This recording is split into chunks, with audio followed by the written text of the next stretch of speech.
Hello, everybody, and welcome back to our D&D Adventurers League campaign for Storm King's Thunder. I'm John, the executive producer here at Foundational Films and game master for the evening. And before we get started, a quick rules errata. So after some discussion after last episode, I am reworking the way I deal with invisibility. Basically, invisibility gives you the ability to hide anywhere. If you hide while invisible, you are completely undetected. If you successfully hide while invisible, you're completely undetected.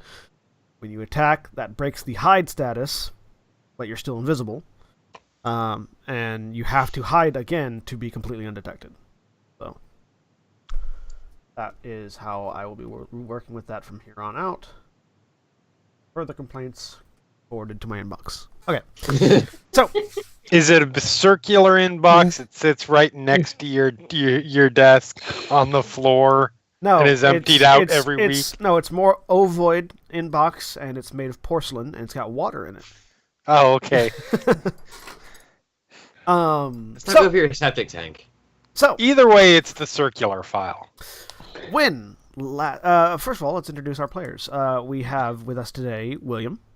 I'm William, and I'm playing Farron Altarian, human paladin of Ilmater. And Jeremy. Hi, I'm Jeremy. I'm playing Kinvar Erasime, the high elven blade singer, invisible stalker punching bag. And Aaron. Hi, I'm Aaron. I'm playing Miracle, the tiefling ranger who's gonna make things better in this world. And really, Jeff. Hi, I'm Jeff, and I'm going to be playing Farbolt Chance, the half-elf rogue. Alright, and so when last we left our adventurers, they were in the middle of dealing with the existential horror of an invisible stalker. And they managed to vanquish it, finally. After which, everything could have calmed down. The whirling wind that was the invisible stalker had died down, and they were left in the quiet of the Tower of Zephyros, the giant wizard, with 4 unconscious cultists. I was say, as quiet as one snoring giant and 4 snoring cultists can be. And a lot of ow, ow, ow. No, you do not hear a snoring giant. Well, Farbolt, if you could help me tie up these cultists. Yeah, that was kind of my thought. They're going to be up and about soon. Yeah, they're waking up in about 10 seconds. So We'll turn them into authorities once we've reached town. Alright, go ahead and give me survival checks. Whichever one of you wants to do it, the other one can aid and give that one advantage. Miracle. Is anyone proficient in survival? Because I am not. 1 second. I believe I may be. I think Miracle is. I am not. Okay, we'll have Miracle do it. Miracle can do it with advantage. But does Miracle want to tie up the... No, Miracle just wants to lay down on the floor. Then I will attempt to tie them up. Miracle is actively laying down on the floor, just face down, just ow, ow, ow. Kinvar is laying less down ow and more in the same. how did this thank you. happen? That's pretty good. Meanwhile, Farbolt, That's who actually is pretty good. Farbolt, the only one that didn't take a whole lot of damage this last round, goes over and grabs his rope. I was assisting him. And ties up the cultists.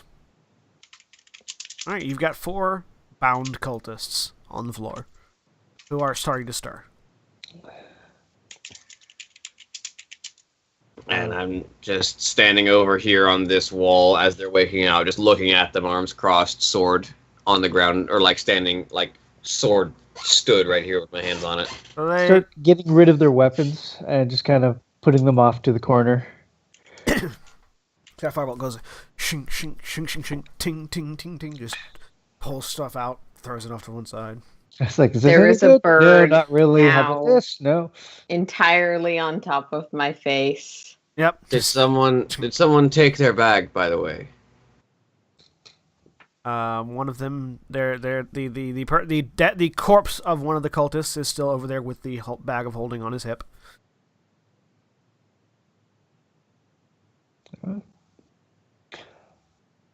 If he points it out, I'll take a look at it. Like, hey, this is neat. Fireballs, if you could find out what's inside that bag. It You want is me to stick my hand in here? Okay. it is a large sort of messenger-style leather bag with a embroidered smiling face on it. Just kind of shrug, poke around a bit, and then just put my hand in. Like, Your hand goes in. Nothing. anything, wave it around. What do you think about? Money. Gold. Nothing. Oh, I crap. was gonna- Turn it upside Can I down. make an Arcana check? as Verbold is doing that, just before the hand goes in, Kinlar's like, before you do, you might want. Okay. Too late. Pulls it back out, missing his forearm down. I mean, there are things that will do that. That's all I'm saying. Yep. From a character- Bag from a of player devouring standpoint, is a cursed item that exists. Yep. Yeah. Yes. From a player standpoint, absolutely. From a character standpoint, what's in here? Oh, I know. Yeah, What's for in the sure. bag? What's in the box? Turn it inside out. Yeah, I'm Turn it going upside down, shake it. Anything in here? You turn it inside out, nothing comes out. like Miracle. I am going to Arcana check. Sure, make Arcana rolls. And yeah, Miracle, if you want to make an Arcana roll, go ahead. Not with advantage, but I know. 14. So Miracle gets a 9. It's a Just- nice waste of a 15. And Jeremy gets a 14. I mean, it looks like a bag of both of you. It looks like a bag of holding. Like it's a sort of a fairly well-known adventuring item. They sort of exist in shops throughout the Sword Coast. It's one of the more popular things for adventurers to have. Going Yeah, to because it minimizes That's equipment useful. weight. take one of the. I'm assuming that some of these guys have daggers on them, or had. They had. Load their equipment into the bag of holding so they can't lunge for it. Yes. First is like drop a dagger in there, look at it, reach in, pull it out. Okay. So grand total on their person as you guys go through the. I'm assuming you're also rooting through the corpses as well. Yeah. They had basically aside from the bag of holding, which is pretty much the only thing that you guys find. They also had all of the like masked cultists had daggers. And the two spellcasting cultists had a scimitar each. So that would be Like two six daggers. 2 scimitars and 7 daggers. 7 daggers. Okay. 7 daggers. Okay. 2 scimitars, 7 daggers, and a bag of Hold up one of the scimitars to Kindlar's going, care for one? And all of the cultists are wearing leather armor. How good quality is the scimitar? It is. I mean, it's a better construction than the goblin scimitar you've been carrying around. Actually, the scimitar I now have Oh. was the Gent. Yeah. Guys. Roughly the same. I- Different design, but roughly the same. It never hurts to have 2. I'll take that and Yeah. one of the daggers. Yeah, this one is more of a where the Zentarum scimitar was more elven in nature. This one is more Sword Coast, like standard Sword Coast scimitar. And I will be switching out my armor with my leather armor with one of those because I have shitty leather armor that we pulled off, I think, one of the orcs or something like that. They have much nicer leather armor, though it is embroidered with the symbol of Jan Sabin, the Prince of Evil Air. So,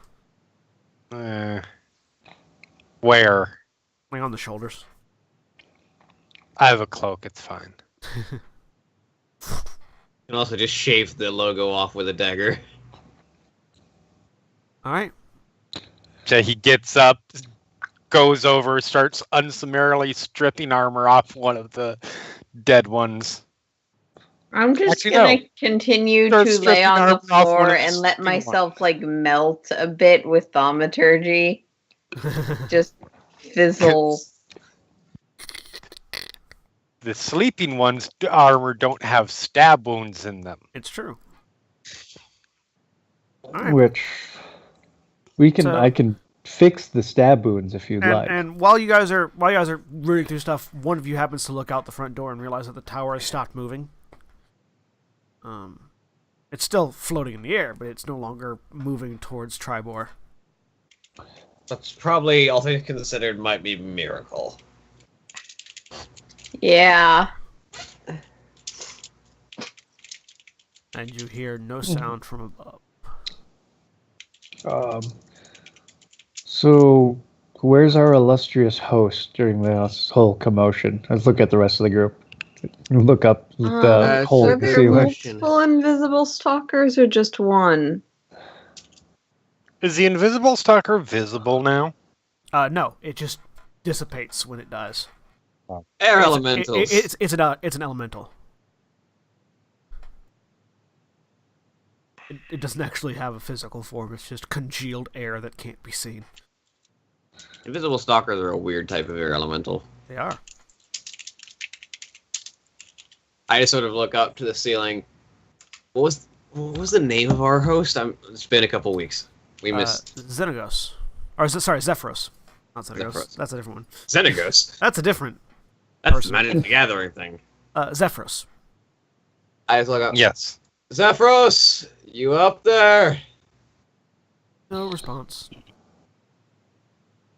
Uh, I'm gonna. how stop- high up is it? It is. Hang on, Before I've got you the try that- dimensions. I'm I not use- going to be climbing. I have teleportation magic. Before you try that, It is 100 feet up, the hole in the ceiling. I'm not going to be teleporting. I use Hey. thaumaturgy to amplify my voice. Zephyros? So this- Okay, we'll be down here. The sound of Miracle's like- voice suddenly booms out, and no response. I teleport 30 feet in the air and then fall down and take 3d6 damage, and I'm near death again. No.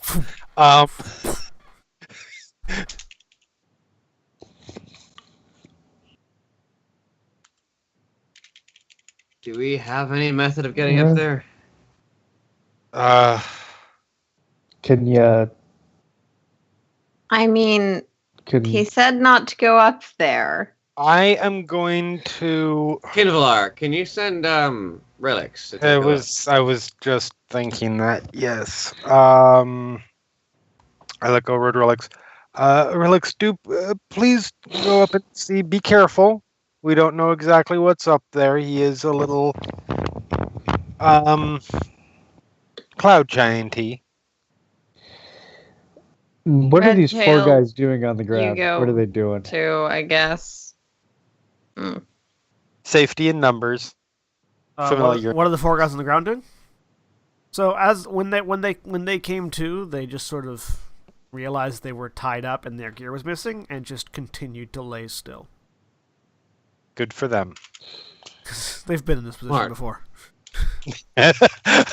You know, the first time you end up in a fight tied up and stripped of all of your gear, that should be a sign to change religions. I mean, cultists be cultists. Yep. So relics and blah, blah, blah, blah, blah, blah, blah, blah. Can you imagine the life of a recurring NPC in an adventuring campaign? Relics and red feather fly up.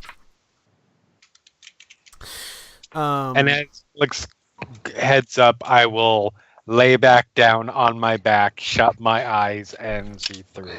So through the eyes of Relix, you see the cat fly up with Falcon Buddy in tow. The cat and the Falcon are sort of a animal buddy cop movie now. The flying, invisible, seeing cat and the perfectly normal red-tailed hawk. Yep.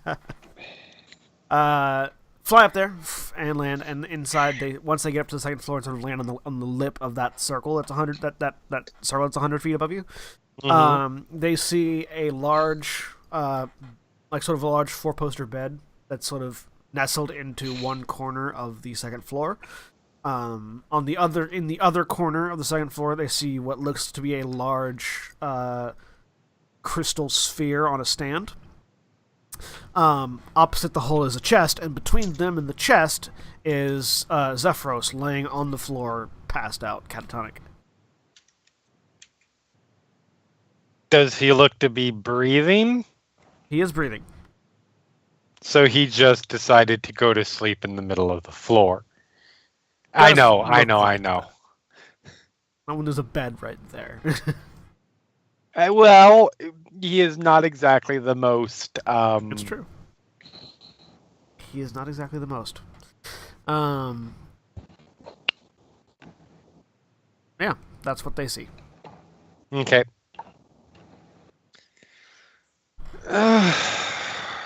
Well, he appears to have fallen unconscious.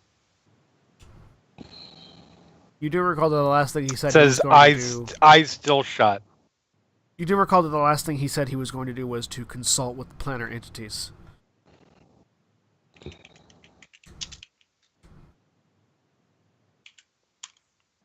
I would assume that involves face planting somehow. I have not consulted with planar entities myself. You can make an Arcana roll if you'd like. Sure, why not? 25. All right. So you imagine that, well, probably the easiest way to contact planar entities would be with the spell Contact Other Plane. Right. And you also know that spell, if used too much or too often, can have drastic mental effects. Mental side effects on the caster. And that it is possible that somebody could, brain blast themselves trying to talk to another plane too much. And we do know that he's twitchy. Yeah. As it is because of his contacts. Yep. So yeah, open my eyes finally. Miracle, you figure that this is probably related to whatever has made whatever has already caused him to be eccentric. You don't know exactly what it is, but you figure it's probably related. So I'm assuming that he will be out of commission for a bit. Hopefully he will be fine after that. I think we have a little bit of time to wait. And I'm sorry, where have we stopped specifically? Just right where are we anywhere near Alestra? I think is the name of the place that we were heading. Triboar. You were heading. Oh, Alestra is the person that we're heading towards. Yeah, you were heading towards Triboar. Alestra in Triboar. Yes. Triboar is not yet within sight. You would have been arriving later today, but you sort of stopped. And well, let's secure the prisoners and take some time to rest. You are above the Triboar Trail. Is the best is the most you can sort of ascertain. Just gonna take a peek outside. Just look around, survey the area. You see a band of adventurers fucking up on the Triboar Trail. No. I mean, there's not much. You're 1,000 feet in the air. It's hard to really ascertain anything unless you've got superhuman vision. Miracle, do you want to go send their mounts off to go enjoy their lives or something? You are muted, Aaron. You are muted, Aaron. Oh, well, I was going to ask them about that first. And Miracle will quickly remember that he suddenly has more spell slots. Tap Gwen Valar with the second level quick Cure Wounds. Should have done a thing, but let's see. I've had lay on hands this whole time, and now I have suddenly more lay on hands. Yeah. You do. You should probably use it. Well, let's see where Quinn Villar's health is at after this. You should probably use it on yourself. That's why I said let's see what Quinn Villar's health is at after this. I might need to mean, use we something have on the him. guards tied up. We're not going anywhere. We can probably. I don't just really take have a that much of a bonus, but that's rest. 17 health. Oh, I'm at like 23 now. Where does that put you in relation to your full? Brr. Out of 27. Okay, so I'm going to use the 25 on me that I've got here, which puts me at 31. And the first of level 44. one on myself. There's really not much else that we can do at the moment except Oh, perhaps fuck, that interrogate would've the been guards. 1d8. So just take 7 plus 2. Okay. 7? Yeah, second? one of the d8s you rolled was a 7. Just take that. Okay. Heal yourself for 9.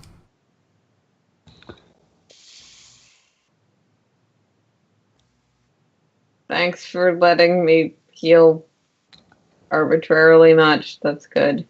You're welcome. 'Cause I'm I am going to take 10 minutes. actually alright, I'm fine.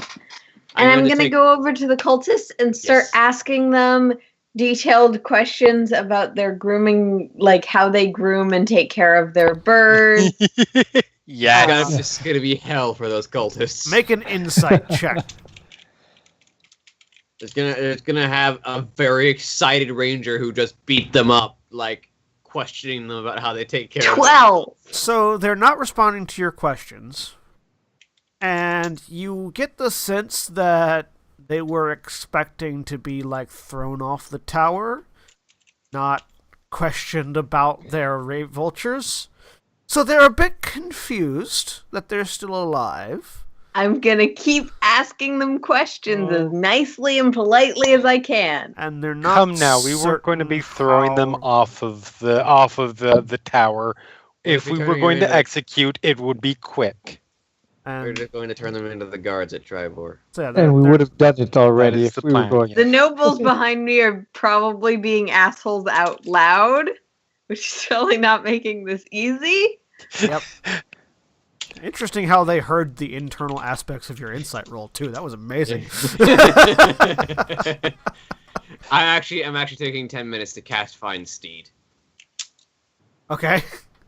It doesn't work. No, it summons a celestial steed. It's like Find Familiar. Yeah.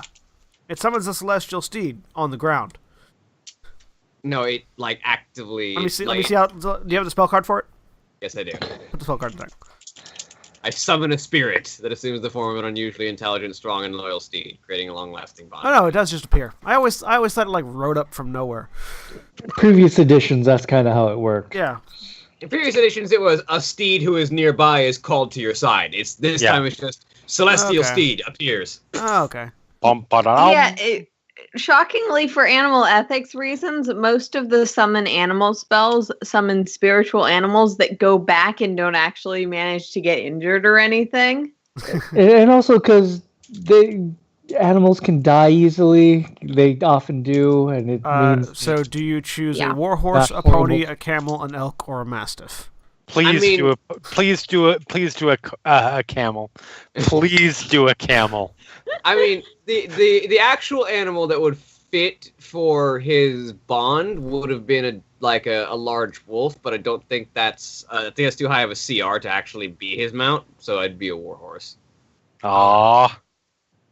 Pony! now we just need to go buy a monkey. Actually, and we it's can have a fine, as legion long of as the- super pets. The horse is well taken care of. Miracle doesn't care. That horse is gonna die so many times. God.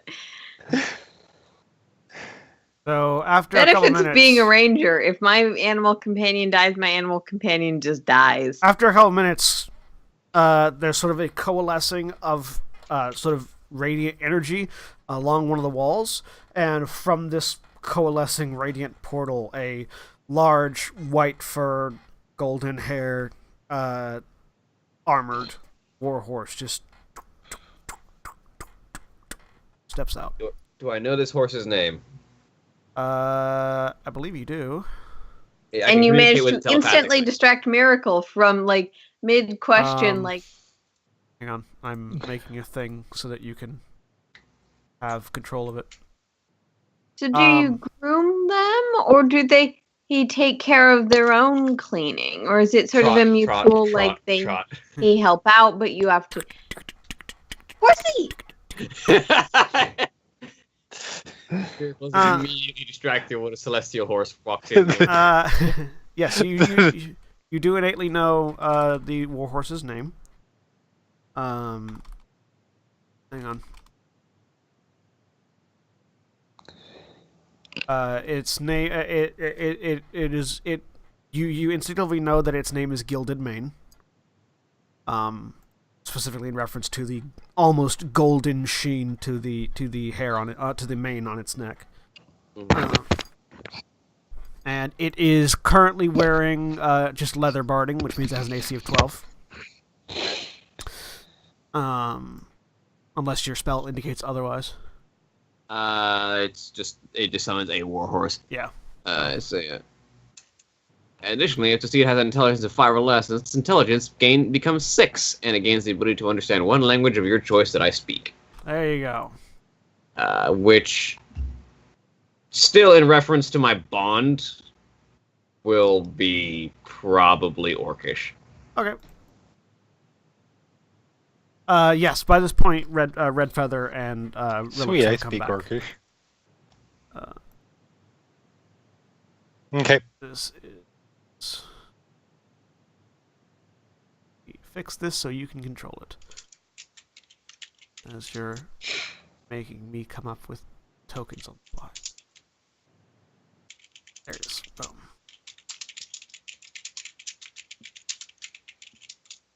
Okay. And this is yours to control.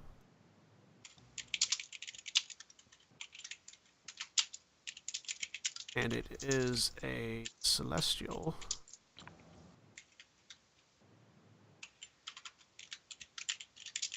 Celestial warhorse. A celestial warhorse.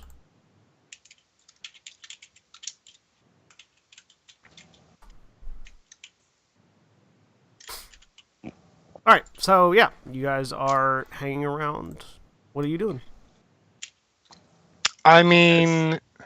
As the horse appears, welcome, Gilded Mane. I suspect we'll have many adventures together. It sort of nudges you with its face. So... Whips its head, causes the mane to flip. Any idea of how to get the castle moving again? Yes, wake up the giant, I would assume. Which we're not really going to be doing, so... Unless anybody can levitate 100 feet. I suspect we've got some time to rest. Let's exactly, yes. Secure the captives and rest ourselves. Alright. So you tie the captives up, and you go ahead and take a long rest? Yep. Alright. So is there anything anyone is doing over the course of the long rest? I want to poke around the desk. Is it just a table, or is it actually a desk? Just a table. Okay. It is massive. It is... Hang on, I can tell you exactly how tall it is. It is 20 feet high, as is the chair on the other side. So you'd have to climb to get into the chair if you wanted to, but that's pretty much it. There's nothing other than that. Nothing special about it.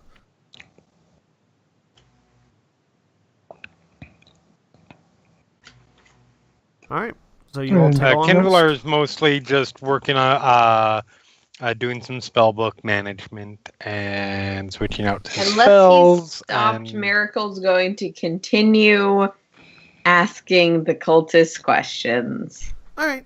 Kindler is totally fine with that. That is their penance for being evil. The cultists do not answer any of Miracle's questions, primarily because they are confused and not sure how to take this whole scenario.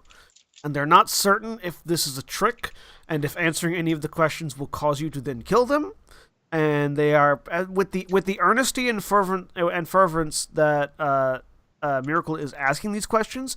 They're pretty certain that if they tell Miracle anything, Miracle will have no more use for them. So they're pretty certain those answers are the only thing keeping them alive.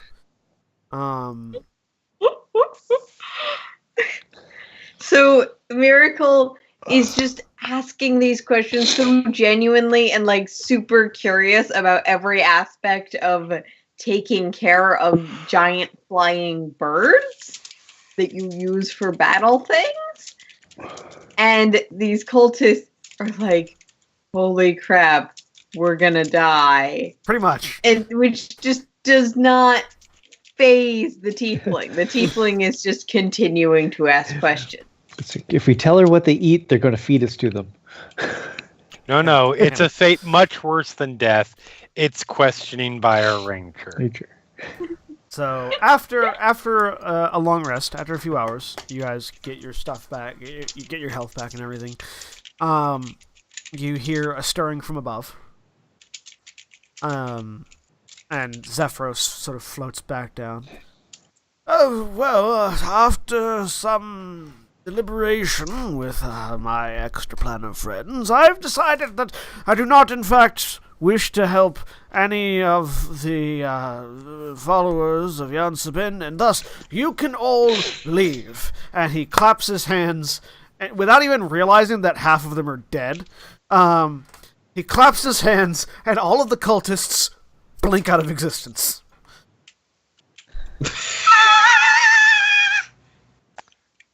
Well, Miracle waves goodbye to her. Triboar just sort of blinks. He was probably still interrogating one of them. It's like, yeah, sort of mid-sentence. You mid-sentence, and there's just like a... and they're gone. It's like it's like that stereotypical like cartoon pop. Yeah. And that's just puff of smoke. No smoke. No, it's just they ceased to exist in that area. I'm gonna Arcana roll to see exactly if he just teleported them or if he actually sent them to another plane, disintegrated them, or what. Make an arc. 16. He plane shifted them. Kinvar blinks again, and then just starts laughing. I mean, they worship the demon lord of evil air, so send him to that place. Yeah. Anyways, now that business is... Oh, I forgot to return this to them. He says, holding out this small pouch of pixie dust. I would feel bad. Hold on to that for you. Yeah, matter of fact, yes. Why don't you? And he hands down this tiny bag of pixie dust to you. Tiny to him. To you, it's like satchel sized. Hands it down. Let's go. You catch it. You have a satchel of pixie dust. Satchel pixie dust. Firebolt, I'm trusting you to handle the bag of holding for now.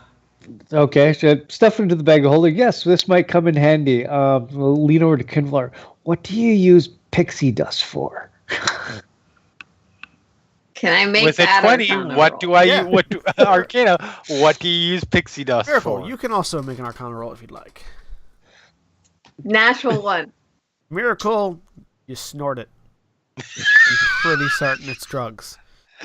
It's not for me, but you know. Kinvalar, it has a variety of effects that it can potentially do. Pixie dust is as fickle as the pixies that it is harvested from. It can potentially give somebody the ability to fly. It can apparently it can knock someone unconscious for a minute. It can cause people to be. It can cause confusion. On anybody that has it applied to themselves, and it can make you become invisible for an hour. Is that like different types of pixie dust do that, or one pixie dust can do 4 different things? One pixie dust can do. One can do all those different things. So it had. It can also substitute for the material component of any enchantment spell of 3rd level or lower, regardless of cost. Well, In terms of actual use, it perhaps may not be best for our use because it can have random effects, both very good and very bad. It might be worth something to enchanters in Triboar. It's not a school that I particularly not a school that I particularly utilize, although not that would require those sorts of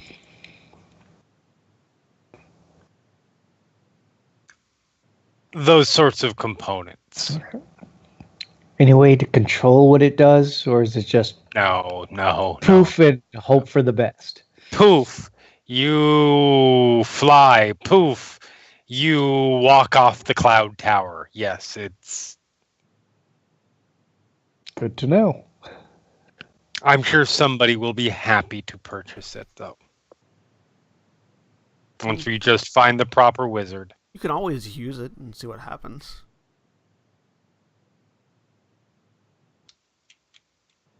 You can, but Kindler is not going to suggest that because drugs are bad. Okay. Okay. Oh, well, now that that's been settled, Yeah. I believe we will continue on our way. I'm sorry. What? Did you have anything you wish to say, small one? Sorry, what? You were trying to talk and... Oh, I said yes, Triboar. Okay. Yeah. Because I'm assuming he forgot. Yes, Triboar. Yes. But away we go. And you feel the sudden lurching as the tower begins to move again. This time, it takes much less time. A couple of hours later, and the tower stops again. We have arrived at your destination, your desired location. Wonderful. You will find that your horses are still here, unless they wandered off the cloud. From what I don't think that's likely. I mean, even odds. You will find that the stairs are more than capable of taking you to the ground. As I said previously, the planner contacts that I have indicated that I probably shouldn't interfere too terribly much with your adventures, else I could potentially bring disaster to the reconstruction of the ordning. But if there's anything that I can do, trust that I will do. Yes, well, merry adventures and be on your way. I believe. Yes. Yes, thank you so much for your help. I believe we shall. And I am going outside, and my first thought is to look and see if the vultures are still there, just out of curiosity. Nope. That is also my first thought. They are not there. Oh, I do not mention where they probably got sent to. That is probably smart. Because Miracle's just happy that they're back with the people who are taking really good care of them. On the elemental plane of fire. Helpful. Or, in the abyss. Somewhere. So are our horses still tied up outside? They are indeed still outside. Oh my god, horses have survived more than one location? I'm confused. I don't know what this means. It means that they weren't immediately put in any danger, and that you weren't careless in where you left them. That's what it means.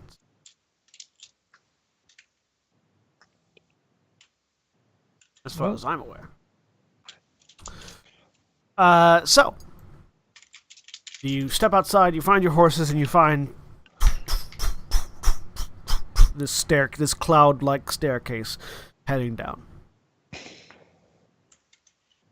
And just Let's lead the go. horse down. And fortunately, Gildenmane and I have like perfect telepathic synchronicity, so I can actually ride him down the stairs. Yeah, pretty easily. you guys don't have to make a roll. You're good. So yeah, you all head down and into Triboar. So, Triboar is a bustling mercantile town. I don't know why I missed the last part of that word. It stands where the long road meets the Evermore Way. It's also the name. It's also the name of the trail that leads to and from it, from the high road. The Triboar's name is thought to have come from a traveler's tale of slaying 3 boars here in the same day, but that was over 400 years ago, and travelers tend to drink a lot. So whether or not it's accurate doesn't necessarily matter. It's called Triboar. It's built on flat, fertile land from one end of the town you can see straight to the other side. There aren't a whole lot of natural rises within the town itself, although there are some surrounding it and outside it.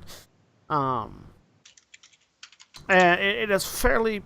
Mostly, it's a farming community. Like there's certainly an amount of suburban city to it, but it's mostly trade and farming. And you have all arrived. On you those of you that are a little bit more world weary than others realize that you are on the Triboar Trail, which is currently northwest, so northwest coming into town. So let me put you guys on the map. Woohoo! And grab thine tokens.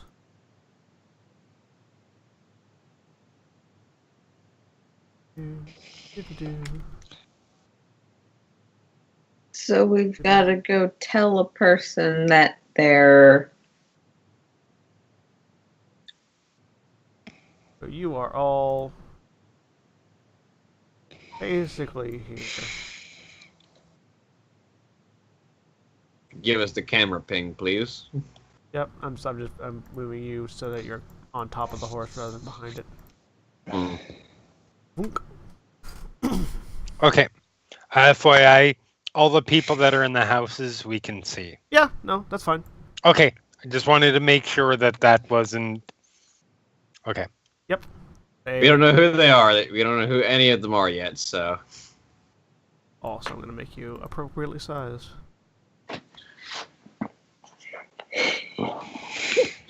Quinvalar is like twice the size of Miracle now for no reason.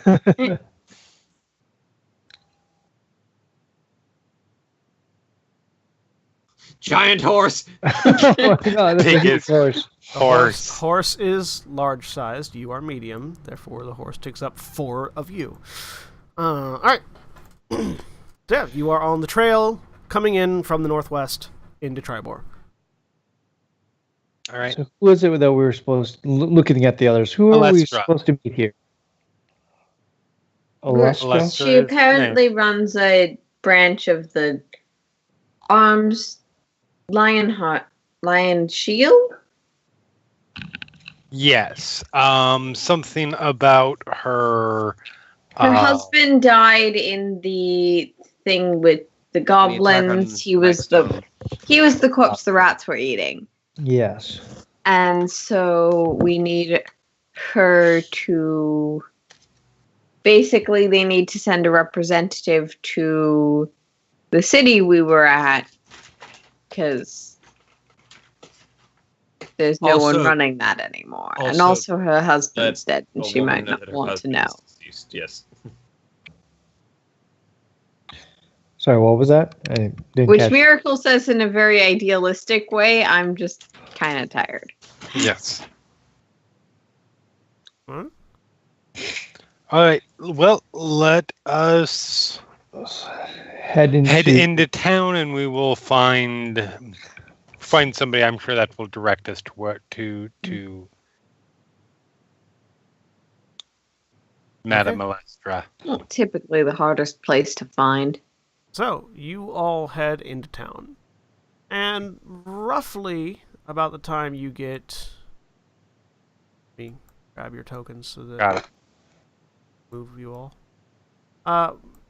as you sort of roughly move into the center of town, where there's this sort of fort, in the middle here, you sort of just as you're walking, the sun has risen high in the air, and all of a sudden you start hearing sort of screams coming from the east side of town, followed immediately by the sound of a man yelling, "Giants, run!"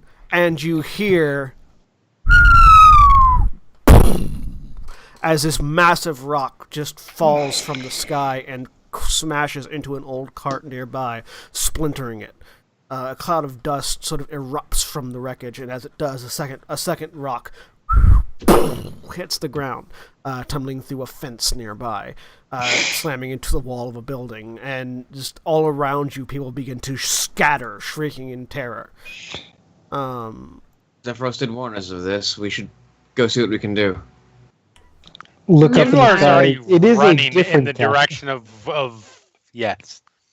Look up in the sky. Make perception checks. There are giants in the sky. Big, tall, terrible giants in the sky.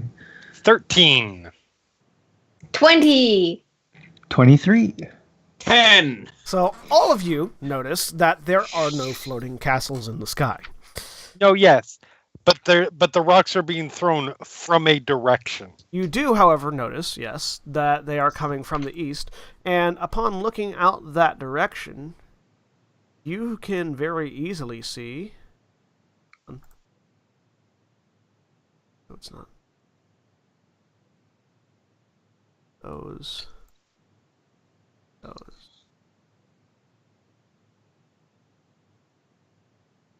You can very easily see the towering, lumbering, red-maned, fiery complexion form of a pair of fire giants on the hill to the east. I stop running Oh, because that's a lot of bloody fucking fun. hell. Yes, my thoughts exactly. At this point, I cast Goodberry.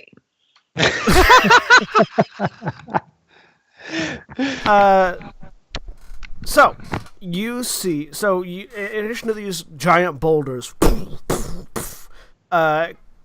sort of crashing around, you also see these large,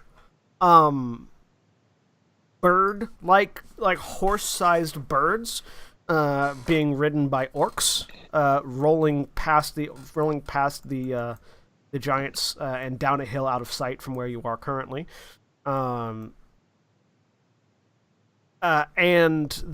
these sort of almost impish-like creatures of flame crawling off the giants and dropping down out of view and beginning to spread throughout.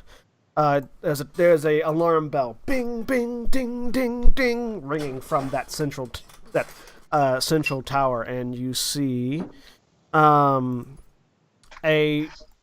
very sort of armored and put together woman coming out of the town, calling out to people and sort of like trying to sort of herd civilians away. And looking over, noticing you, she points at you.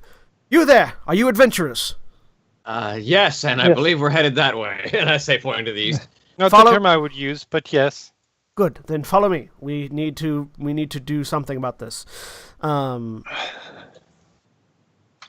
So I need you guys to roll me some initiative as we determine what's going on here in Triboar.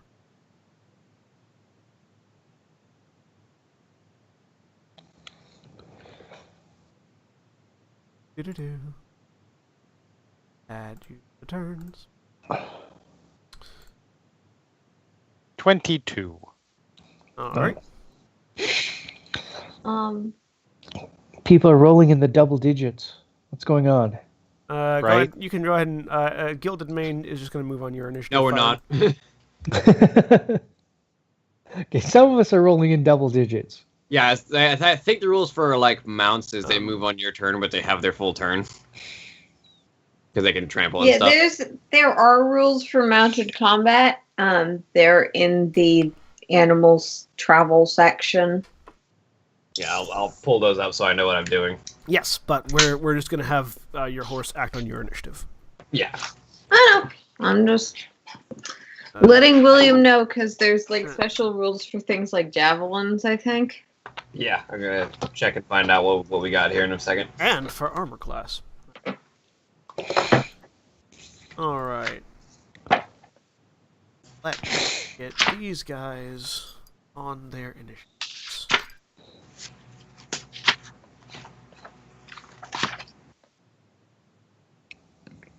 I accidentally turned off the turn order. That was not smart of me. I have by one.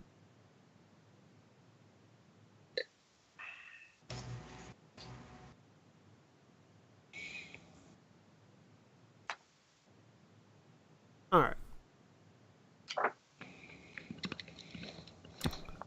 right. So first of all, before we have your initiative rolled, but we're not going to be referencing it just yet because you're not actually in combat yet. Darathra, the woman who called out to you, begins running down this sort of central path, drawing a great sword off of her back as she does so. And you notice that there are a few other individuals that are moving throughout the town, also drawing weapons. And they are... Yeah. And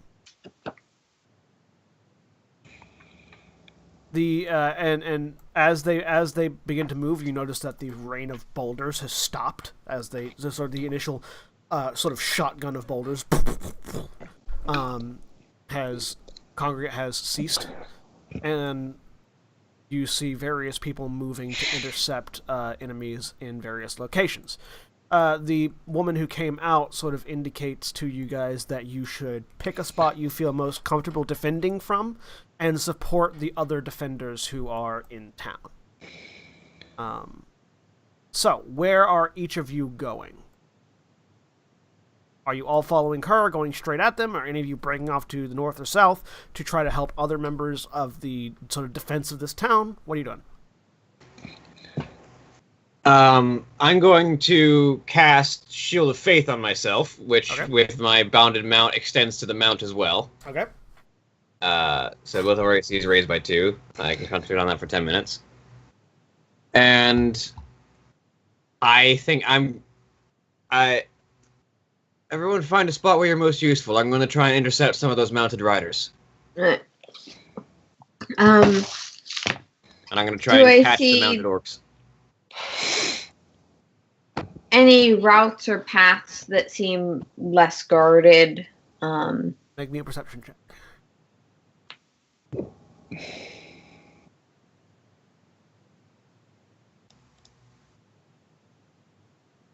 My mount is intelligent, which 18. means it can act independent of me. So you notice that there seem to be more people on the south side of town than the north side of town. So the north seems to have a slightly weaker bulk of defense. Okay. Then I'm gonna find somewhere on the north side where I've got a good vantage point with my bow to be far away from all the things, but shoot them. Okay. And then So throw out a... What? So the a fairly good spot that you can just sort of instantly see is this building right over here, just to you maybe... Oh. just to the north, of the square you're in. Work. It's a smithy and it has a pretty high roof. You could probably climb up to it and get a good vantage point. I'm going to need you to make either an athletics or an acrobatics check to get up there. I'm going to go ahead. 19. Over to here. Why it's still on that, I don't know. Oh, because fixed. 19? Yeah, so you run up to this smithy, which very clearly, as you get there, you see the sort of the ironworking gear and supplies that are outside. And just jump up on a barrel, leap up, grab the sign, pull yourself up, and get up on the roof, where you've got a pretty good vantage point. And then if I have time, I'm going to use a spike growth. All right, which does what? Just go ahead and read that for me. It's basically a trap spell, but it's got 150-foot range, so I'm going to, if I can get it somewhere that might intersect with the course these giants are taking, that'll work. If not, just so people can't get to me. It's got 150 feet, you said? Yeah. You can probably you can probably launch it over into this field. All right. To the side of one of the northern defenders. That will probably help him not get overrun immediately. Yeah, I'll do that then. Right.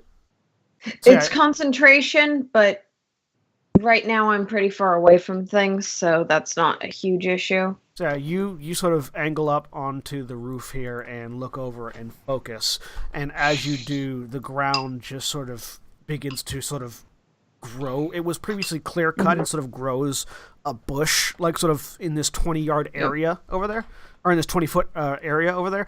It doesn't seem out of place, but you know that it is your spike growth there. All right. They have to make a perception check to notice it if they didn't see me cast. Yep, and it doesn't look like, and just from your from your perspective of what you can see, it doesn't look like they're paying too much attention as they're. Cool. All right, Quinvalar, which way are you going? I am. I'm not gonna let Darethar. I'm not gonna let them charge up on fire giants alone. So, against his better judgment, he's following. So make a perception check real quick. Okay.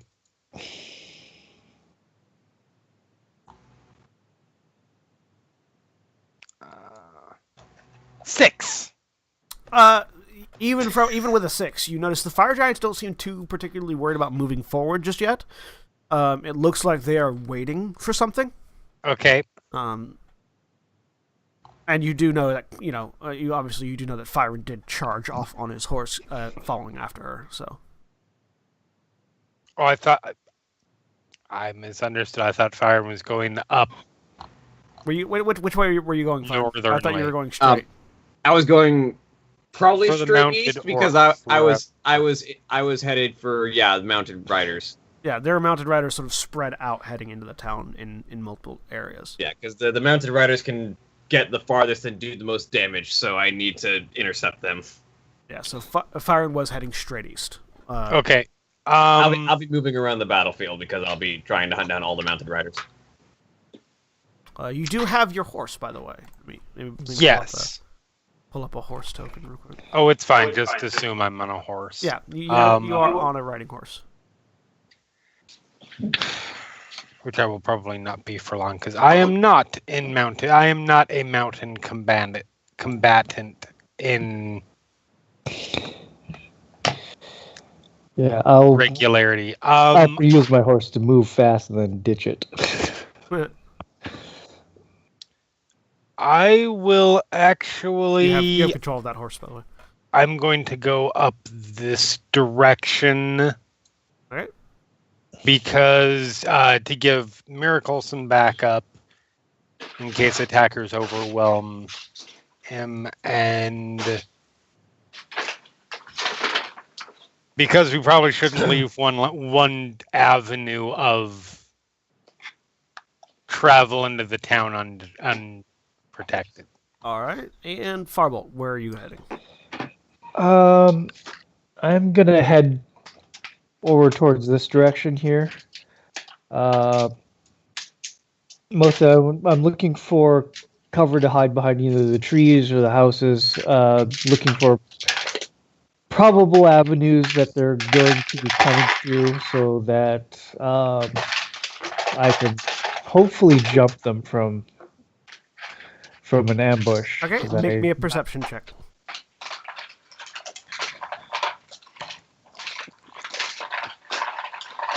Okay, so you notice that this area, this building right here, looks to be an inn of some kind that you could probably get in and pass through, and also provides you an avenue to help defend both the southernmost defenders and the sort of centralized area where the woman with the great sword was heading. Yeah, because I figured between the buildings and the trees, it'd give me somewhere to hide. Yep. Yeah. So you ride off in this direction. All right, and so as you all prepare to engage this massive force that is attacking the city of the town of Triboar, we're going to take a quick break. So we'll be back in just a few minutes. Go ahead and stretch your legs, get drinks, do whatever you need to do. We'll be back momentarily.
And we're back!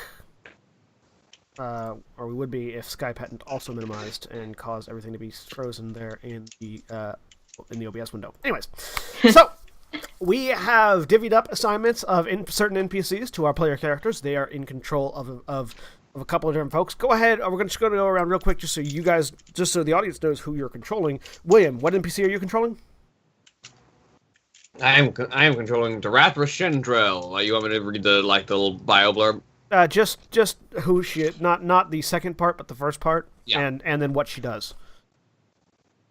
Darathra is the Lord Protector of Triboar, takes her duty very seriously, and rides on a giant unarmored warhorse named Buster, and carries a great sword to smash people with. All right, and Jeremy, who are you controlling? I'm controlling Othavir, a gifted harness maker who doesn't talk about his family or where he came from, and he is, by all looks of it, a sorcerer. Yep. And with a rapier. And Aaron, who are you controlling? I'm playing or controlling Dars Helgar, who is a roguey person with maybe a checkered past. That's good. And Jeff, who are you controlling? I'm controlling Narth. He sells gear to adventurers, and he himself has a very adventurous spirit. Very much go big or go home. All right. And just go ahead and confirm that you guys can move their tokens once you found them. Yep. Narth is down there in that southern square, Jeff. Yeah. Yep. All right.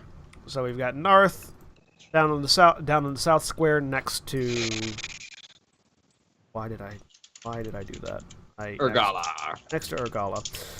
We've got Othavir, who's up in the north, defending the northern side. We've got I can't remember her name, the Lord Protector of the Realm, following, riding up with Fyron, and then we've got Dars, who's hiding in a cornfield currently, waiting for his chance to strike. Is he currently hidden? He is currently hidden. Yes, he made a hide check before you received control of it. All right, and so first up on the initiative order from where you are currently at, as this raiding party falls down into the valley that is Triboar, is Quinvalar. You're riding up the long road heading north. Yep. Currently. And he is going to continue riding. I'm not sure on movements or. We're gonna play a little loose with it right now because it's a large scale thing. Do. And the horse moves on your movement, but doesn't use your movement. So right. The horse's movement is 40 feet, I think. Okay. So it can dash 80 feet. Riding horse is 60 feet. About 60 there. feet. So you have a Okay. little more. So about there. Yep. And it can probably dash. Quinvalar is going to. I don't have anything good for prepping right now. You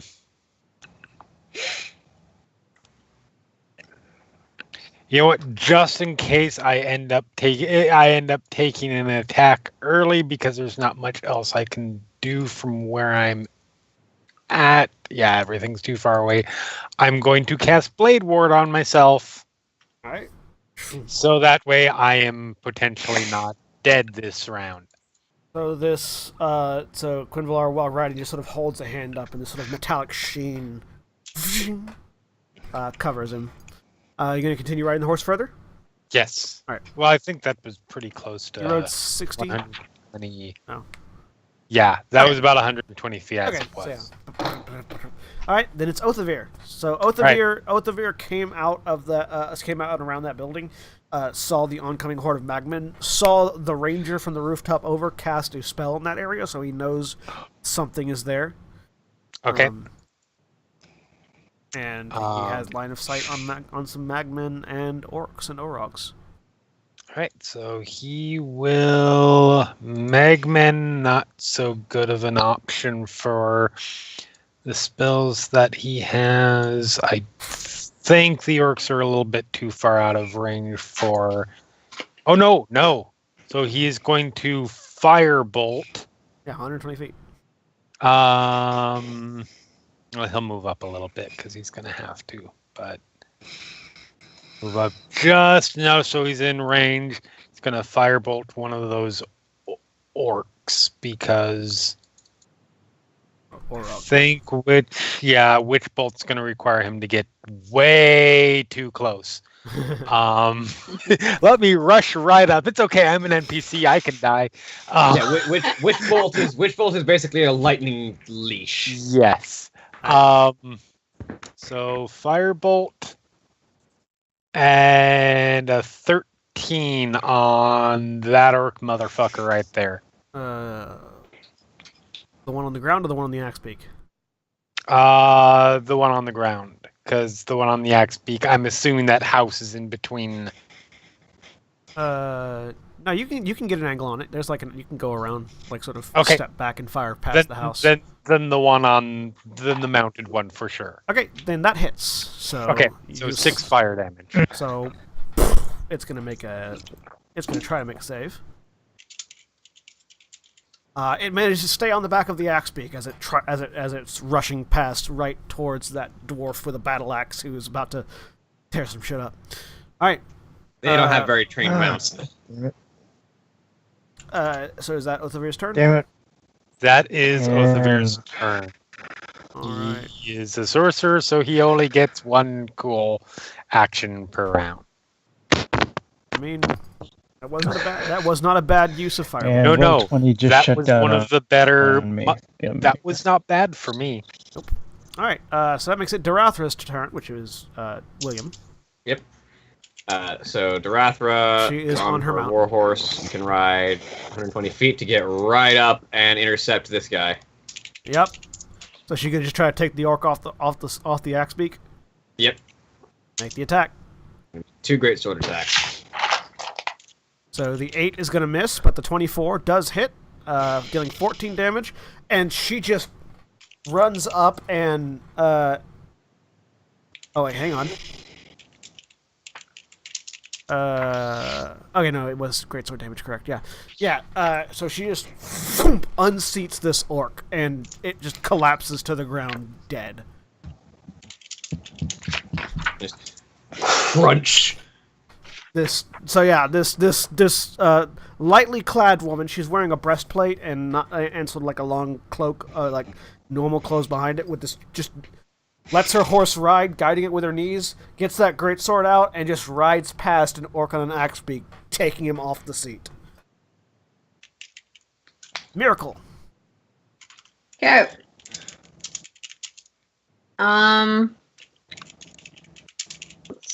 Let's just check that again.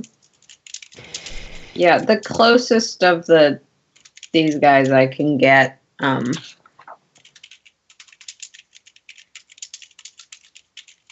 right. Roll an attack. And do I get a? You actually have a bit of a range boost because you're a little higher up. So when you're aiming at something, qualify the range as about 30 feet shorter than it actually indicates. Okay, so I have disadvantage. Not that would have hit anyway, but No. Sorry. As if you were measuring to a point 30 feet shorter, so you're well in range okay. because you're 30 feet up. So the second attack would hit. Parabolic arcs. The first attack would miss, but the second attack would hit. Yes. Yay, crits. That would be 10 damage. So one of these little magma dudes just, and as it lands, it just sort of explodes. So the arrow punches through its face, and it collapses backward, exploding in sort of a fiery burst. Fortunately, while it did hit the other magmen next to it, they're immune to fire. So, but you did kill one of these. I mean, I wouldn't feel too bad about hurting the other oncoming enemies with fire. It's true. All right. So those were your 2 attacks. Did you have anything else? Nope. All right. That makes it Urgala. So Urgala, is going to move up into this sort of alleyway right here and just brace herself to fucking murder anything that gets nearby. Actually, no, she's got a short bow. She's gonna quick swap that out and fire twice, missing one, hitting a second, dealing 2 points of damage. Firebolt.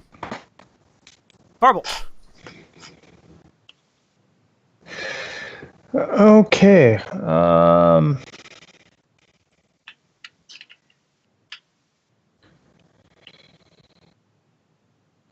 Just gonna kind of step out here. This will be with a short bow at the orc up here. Can I see him if I step out? Yeah, you can see him. Yeah. This will be a disadvantage. That's fine. I'm just gonna take a shot with the short bow. Okay. Oh, hey, not bad. An 18 hits. Roll damage. Yep. 7, and then You were hidden from him, so you do get your sneak attack. Okay, cool. Which actually means that would have been not normal, not disadvantage. So I mean, you hit regardless. You didn't crit though. No. So another 7 points of damage. So 14 points of damage. You just But pop out.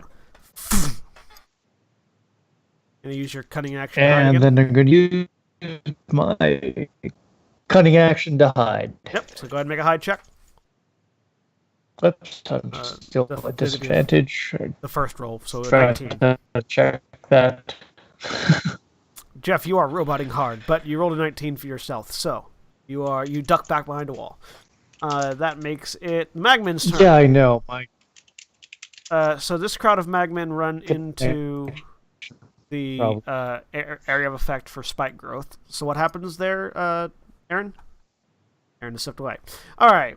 Spike growth deals damage. deals 2d4 piercing damage for every 5 feet they travel through it. So do they have a save against it, or do they just stumble? No, into it? if they're walking through it, and they can make a wisdom perception check to recognize it's hazardous.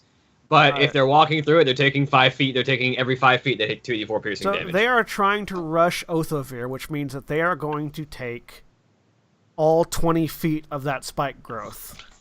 So Damn! 5, 10, 15, 20. So that's 2d4 times. That's 2d4 4 times. So, Aaron, I think you're muted, but roll 2d4 damage for the first 5 feet. Let's see how far they get into it. And does it stay, or does it go away? 5 damage. It's concentration concentration for 10 up to 10 minutes. It's just an area of effect. It doesn't say it. Okay, sweet. I mean, smart creatures probably notice, oh, that's a damaging area. Well, they have an intelligence of 8, so roll me another 2d4. 6. All right, all of these magmen just explode all over your spike growth. That's You're amazing.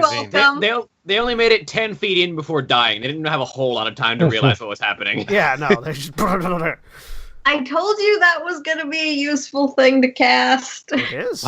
My NPC sorcerer thanks you for his life. So yeah, he just sort of looks at this army of flaming things charging at him, and then they just pop, pop, pop, pop, pop, pop, pop, He's pop. like, oh shit.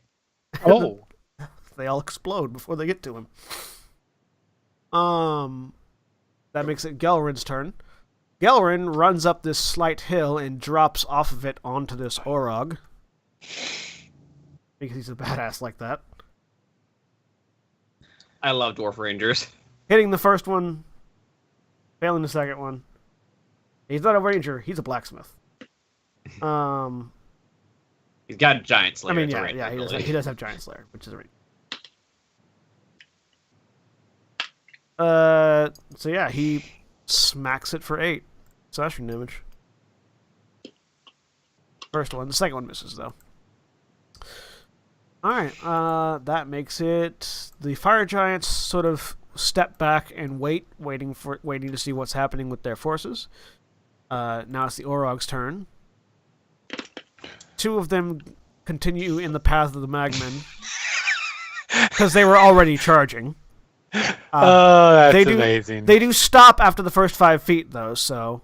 Where they take 3 damage because they didn't roll very well. They both take 3 damage and then stop and step back out of it and try to figure out how to get around this. Wait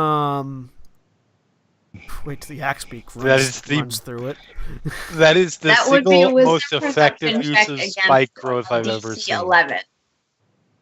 Now let's see if they can figure out where it's at or what was hurting them, or if they're just going to try to rough through it. DC 11, you said? DC 11. They fail. They have no idea where the spikes are. So they just sort of stand there, taking their turn, trying to figure out how to get to the sorcerer. Other ones, however, moves in to attack the lady on horseback.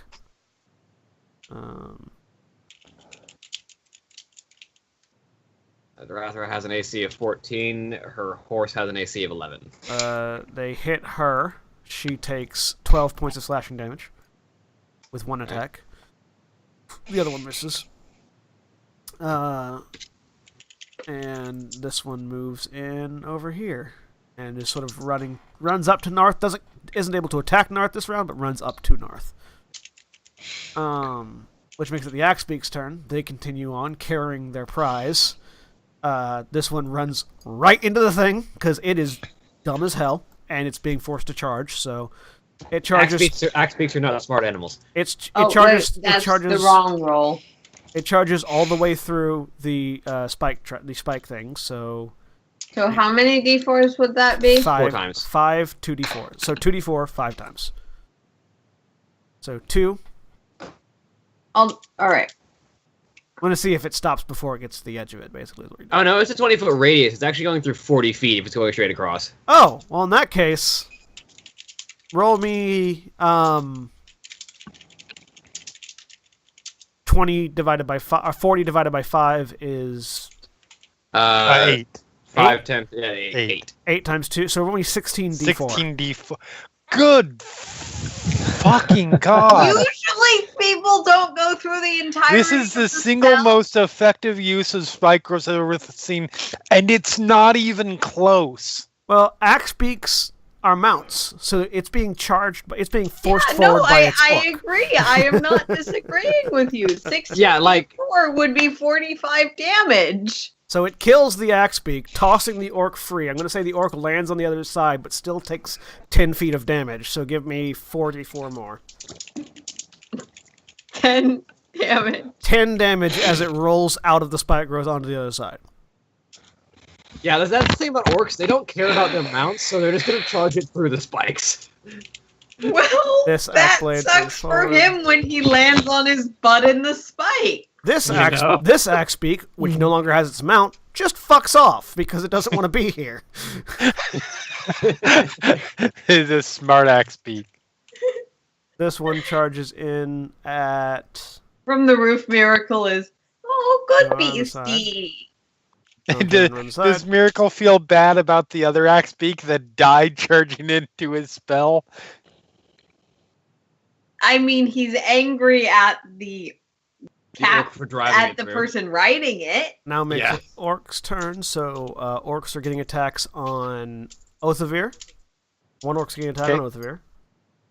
Othavir does have parry, so the melee attack, his armor class is +2 for this. So currently it's 13, so that makes it 15. Correct. Which is a miss. So this orc comes in with a great axe, swinging it, and he just takes that rapier and ting, knocks the great axe aside. The other two are attacking Gelrin and fucking missing. Gelrin gets that. So these orcs come in on either side of him on axe beaks and just start raining blows down with their axes, and he just gets that shield up and ting ting knocks him aside. This orc rides through the grass heading this way. I ride through the corn heading that way. This one can't get to Narth yet, so just holds. Oh yeah, these magmen. I forgot to move these magmen. These magmen move in and start attacking her, but only 2 of them can get attacks off right now. And they both miss. That makes it North's turn. North is gonna take a stab with his short sword at this one in front of him. All right. That misses. And he is going to use his cunning action to disengage and move back over this way to support Olgath Urgala. or Gala. Moving back next to Urgala is always a good move. All right. That makes it the other fire giant's turn, who's still waiting. That makes it Dar's turn. Dars. Okay. Dars is gonna, from his being hidden, he has advantage. So he's gonna use his sling to attack the mount. The mount or the orc on top of it? I don't know if he can reach the orc on top of it because it's a little bit of a. If he can reach the mount, he can reach the orc. Okay. Then he can reach the orc. Yeah. Go for the orc. All right. Does 22 hit? A 22 does indeed hit. Then that's 6 bludgeoning damage with an additional something for. So sneak attack. It should say what his sneak attack damage is, and you can just Yep. roll it. 7. So 6 plus 7. I didn't realize it auto rolls advantage. It Sorry, does. I won't That's fine. re-roll it in the future. Does he get multiple attacks or just one? He gets 1 attack because it doesn't say multi-attack anywhere on his character sheet. All right, and yeah, you just so he sort of pokes his head out of the corn that's right there, gets a sling out, and this rock just cracks this orc in the face and knocks it off the axe beak, dead. Oh. Just, bam. All right, that makes it. Is he gonna? So he didn't move. So he. I don't. He doesn't have cunning action though. So he just sit there in the cornfield, partially obscured. Yeah. All right, Firen. That makes it your turn. You just so, saw an orc get knocked the fuck out. Yeah, so the axe beak is probably no longer a threat. So Byron's going to ride past it and take a swipe at the Orog. All right, A pair of swipes, actually. make your attacks. First swing is a 6, second one is a 15. Both of those miss as you ride past this orc and it gets its weapon up in the way and just ting knocks your longsword wide. Mhm. All right, that makes us back to the top of the round. Kinvalar. All right. Kinvalar is going to urge his mount onward to full dash, so that gets him about there, more or less. You come riding around the corner of those buildings, and you have a clear line of sight between these. Going two up buildings. right through, yeah. And he is going to good. That's within range. He is going to try and strike the orc on top with Melf's acid arrow. All right, make the attack. 19. 19 hits. So that is 10 acid damage this round, and he has to make. No, wait, it doesn't matter. that's right. Because the 10 tank acid kills this round. Okay. Because so you ride up, hold up a hand. This green viscous arrow of acid just shoots past and just slams into this orc, eating his face away as he falls off the axe beak. Awesome. And that is my action. All right, Otavir. All right, Othavir, now that he's got somebody within close range, is going to... Yeah. Othavir is going to... Oh, shit, he's going to hit me, too. But I don't think he cares. I mean, he does have a rapier. He does have a rapier. And this guy took a bunch of damage. Oh no, Yeah, wait. York took 10 damage from sliding through the thorns as his I'm axe right being up died. next. Never mind. So Yeah, he'll go ahead and do that. Although I did kind of like the idea of him not giving a fuck and hitting me. What does it Yeah. say when you're using an NPC to harm yourself? I mean, so a Not 9. technically self-inflicted. A He 9. really should have just thunder waved. Yeah, no, I probably should have, because a 9 misses. Hmm. Stick with what he's like. Stick with what I'm good at, Othavira. Stick with what you're good at. Alright, Darathra. So Darathra is gonna get a flanking position on this Orog with fire, and they're starting to do the circling the horse around the target thing. And just swoop down with advantage on that greatsword. Yep. Twice. So first attack, That 20. hits. second attack, 19. That hits. So that's 24 slashing damage total. Oh yeah, no, she just comes around, and while it's busy like fending you off, she just comes around and wham, wham, and just sends him reeling. He's still up, but Great swords hit hard, man. they do. Miracle. Just as a note, I think my camera may have not be showing up right now, but We can see you. I see you. Yeah. okay, great. That's all that actually matters. So, Miracle is going to. The roof you are on, by the way, is high enough that you can slightly see over it and see what's happening in this, over the roof next door, and see what's happening over here. And they've got that for now. I'm gonna shoot this orc before he figures out a way around my spikes. All right. Go and make your attack. 22 will hit. 22. Only 10. 10 piercing damage. All right, and you have a second attack, I believe. Yes, I do. A 15 will miss as it foots into a tree next to it. Okay. All right, Argala's turn. Argala looks over at Narth and basically indicates that he should deal with the Magman while she deals with the Orog. She's gonna take one. She's gonna drop the short bow, pull out her Morning Star, and make one attack at a Magman just to prove her point, though. Just splattering a Magman as she walks away. She doesn't need to make a dexterity save, which she makes. All right. Moving over to this other Orog, and then punching him in the face.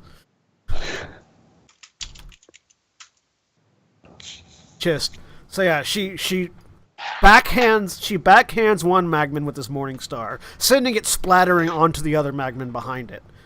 Walks past Narth over to the Orog that was giving him a problem earlier, and just whang on the face. Farbolt. Okay. Is my connection a little bit better now? Yes. Okay. I'm going to make a run over here. I'm going to have to use cunning action to dash to get Okay. over to here. All right. And You are still hidden currently.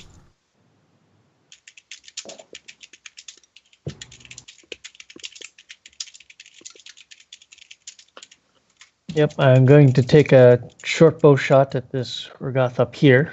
Okay.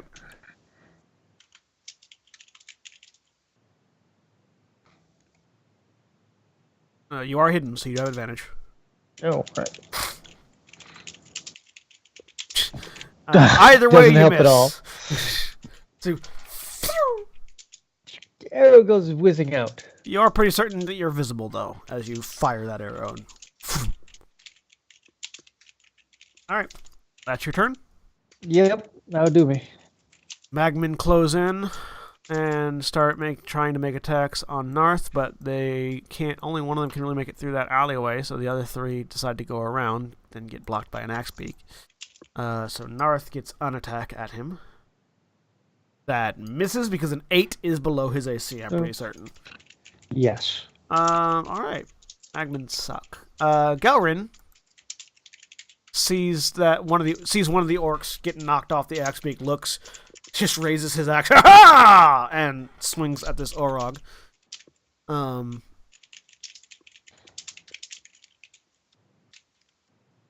And just wails on this thing. Just Kunval, you can see as he just swings in with the axe, gets one past this Orog's defense, slices him on the chest, brings it back around, brings the axe, makes a perfect X on him as he hits him twice for 18 points of damage total. Fantastic. Just wham, wham, wailing on this armored, slightly larger orc. Good dwarf. Which makes it Fire Giant's turn. Fire Giants continue to wait. Orog's turn. So these two Orogs next to the spike thing can't figure out how to get around it, but do see lots of good juicy meat on the other side. So they're figuring on just tanking it and running through. So they run all the way through. Oh dear. How many D4s was that? 16 for all 40 feet. 16 D4 as they run through it.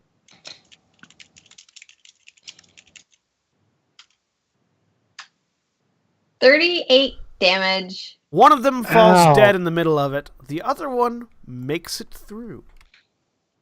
Damn. Yeah, they're hardy, and it's not a very powerful spell. As good as we're doing, I can't help but think about the Fire Giant sticking back and think of the Game of Thrones Hardhome episode. Where the White Walkers are just sitting back watching as the Whites charge in, and then at some point they're like, look at each other like, all right, let's do this. And It's like, let's show them how it's done. That was fun to watch. Now let's show them how it's done. All right. I feel like that might be spoilers, but I don't watch that show, so I don't spoilers know. for about a year and a half ago. Actually, at this point, fair enough. Actually, at this point, they're done waiting. So, so the first one steps down and just heads over towards Darathra. It's quite a distance he cleared. I mean, he's a big guy. He's a big guy. And swings his greatsword at Darathra. I do find it funny that fire giants, as big as they are, only move as fast as a human. So Darathra takes. So he crits on Darathra. Ouch. Fuck nuggets. Dealing 54 points of damage to her. I feel like that's not good news for Darathra. That's Darathra into unconsciousness. So Darathra turns around as this fire giant levels this great sword and just sends her flying off the horse into the ground. Hey, we know our fantasy tropes. She sort of hits the ground and skids. Yup.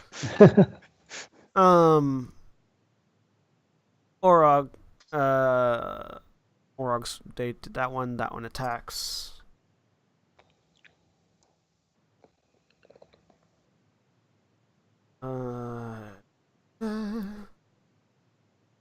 She is still alive because these are named NPCs, so they get death save. Yep. Hooray. Misses.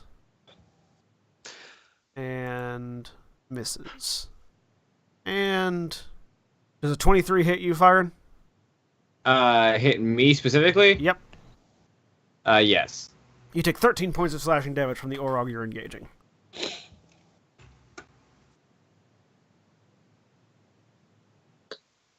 I think it's appropriate that the first thing the fire giant did was crit on the leader of the town.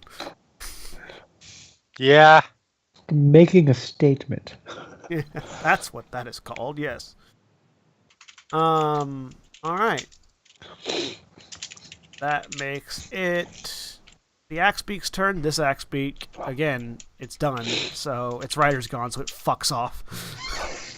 This Axebeak does the same.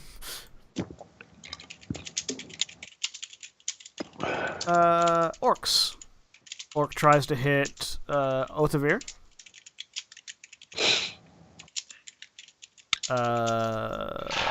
What's his? There's the which orc? There's an orc and an orog. The orog Okay. is the one that Orog ran mystery. through the thing and it doesn't get its attack. The orc. Oh, attacks. okay. Then yeah, he's still gonna then he's gonna go ahead and Right. parry. So it's 15. 24 hits. Yes, it does. He takes 9 You're points damn of slashing damage as the orc. Okay. With the great axe. Ouch. And the other orc rides up on his Axebeak, trying to get around the orog. It occurs to me I probably should have distributed good berries, not just cast good berries. I mean, you got a handful of good berries right there. Narth. It's Narth's turn. Oh boy. Well, he's got his hands full here, so he's going to hold the alleyway and take a stab at this Magman here. All right. That hits and kills Hits. a Magman. I need you to make a mid-dexterity save with Narth. Can we just? Oh, hey, we can just click on these. Cool. A 9, however, fails. And he takes 7 points of fire damage as this Magman just explodes on him. Okay, that hurt. It's a DC 11, and you manage to fail. Hey, that's the same as my spell DC. It's true. Yeah, mostly he's just going to stick back to back to her, so make sure she does not get flanked, and he doesn't either. The other fire giant steps down and heads north towards the dwarf. Doesn't get quite in range yet. All right, and that makes it Darz's turn. Dar's assistance, please. I need this Orog out of my way so I can get to So Darathra. he has 30 feet of movement, so he can't even get all the way through the cornfield. Shit's gone sideways. Repeat. Shit has gone sideways. But he's not running away this time. And yeah, with a moving up roughly 30 feet, he can hit this guy With another with his sling attack. sling. All right. So don't have advantage. No, he doesn't. but Actually, still- but does he get sneak does attack. get sneak attack Does get because sneak there is a threatening melees. That is correct. Yes. A 1, however, misses as the rock goes flying. All right. That makes it Firen. Firen. All right. Well, The lady with First the up- badass with the greatsword is down. Repeat. Badass with the up- greatsword is down. Gilded Mane flashes his hose at this Orog, so 13 misses, I'm assuming. Yep, 13 misses. I need to get this thing out of my way, so I mean, Gilded Mane can 21. push past him. 21 to hit, Yep, 21 hits. 10 damage, And it's dead. Hooray. and then I will move up here with my movement and make my second attack against the giant. All right. 9 misses.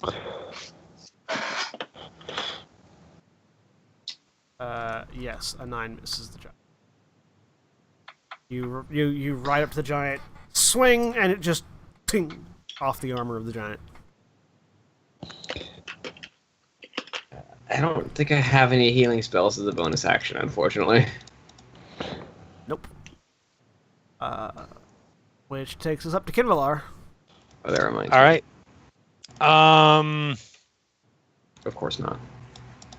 So Kindler is going to do his what has turned out to be his signature maneuver, which is run over this Orog with a horse. Into the into the spike growth. At least for no, like basically the plan is to run over and sort of skirt around the side of the building, Heading towards the fire giant. Yes. All right. I'm going to need the horse to make me an athletics check. Which I think I believe trampling charge is just make an attack roll with the horses. All right, make an attack roll with the horse then. I do not have a horse. Oh, well, I will pull up NPC. Riding horse at the +2 to hit. Okay. Roll 1d20 plus 2. 17. Actually, it has Squirt. it actually has a +5 to hit, but So 20.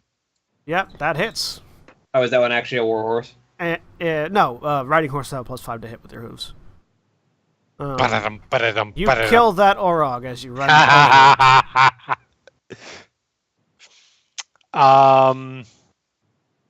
And now Yeah, you're gonna face to stop face with a fire before I'm giant. directly in front of the. So you the fire run giant. over the Orog with a victorious shout, turn a corner, and go, "Oh fuck!" As this fire giant is. I mean, he towering knew over you. that. I'm assuming he knew the fire giant was there because even with a house between them, he's probably pretty. It is hard to obvious. miss the fire giant that is bigger Yes. than the house. Yes. So this was his goal. I don't know what riding horse you're looking at. They have a reach of 5 feet, but they only. I have a character sheet right here that says hoof attack +5 to attack. All right. Maybe efficiency. I don't know. It might be the specifically those people's horses. And then fire giant, take a chromatic cold orb to the face. All right. Roll your attack. Hopefully. 24. 24 hits. Ice damage. Cold. Take 18 ice damage, motherfucker. Damn it. So yeah, this orb of freezing cold just shoots up and smacks it in the face, leaving a little frost pattern on its red bearded cheek. And then I'm going to use my movement to get off the horse. And it just sort of the head doesn't move from the impact. It just frost. And there's just the sound of almost metal grinding on metal as it just slowly turns its head to look down at you. Is it the expression that Reaper has when in the cinematic when the guy flies through the window behind him? Sort of a less like that and more of like, oh look, I found a mosquito. yes. Getting off his horse and then using bonus action to activate Blade Song because I'm gonna need some armor class boost. I like to think that most fire giants look like Ganondorf, so it's just that expression of when Ganondorf notices Link out of the corner of his eye. He's just like. They do actually look like Ganondorf, and yeah, it's just. All right. This is gonna suck. Othavir's turn. Oh yes, Othavir is going to. Well, now that all friendly targets are out of the way, Thunderwave. Thunderwave, motherfuckers. DC 13, 11 damage. If he saves, even if it takes half damage, it dies. So you just blast him back into the spike growth. Just. And then for his movement, he's going back the fuck up because he only had 16 hit points and took 9 of them away. Yep. Darathra needs to make a death save. Roll 1d20. 18. Darathra has one successful death save. Miracle. So I have disadvantage, but I'm gonna shoot the fire giant. Yeah, you do. He's within 600 feet. Yes. There's no way he's not within 600. No, you're correct. I was just saying if your height advantage helped it, but it doesn't. 20. 20 hits. Roll damage. 3 damage. Hey, that still activates Giant Slayer for the people that have it. So. And second attack, 17? A 17 misses. Yeah. Off of his armor. I want his plate mail, but it's too big. It's far too big. You can use his plate mail as a summer home if you like. No, just see Fire running around in a gauntlet. He's got this just this massive gauntlet with 2 little tiny legs running around underneath it, just trying to punch things. Just like tackle people with a giant metal gauntlet. Argala sees what's happening on that end and has had just about enough of this Orog shenanigans. Misses the first one, but hits the second one. And also deals Giant Slayer damage.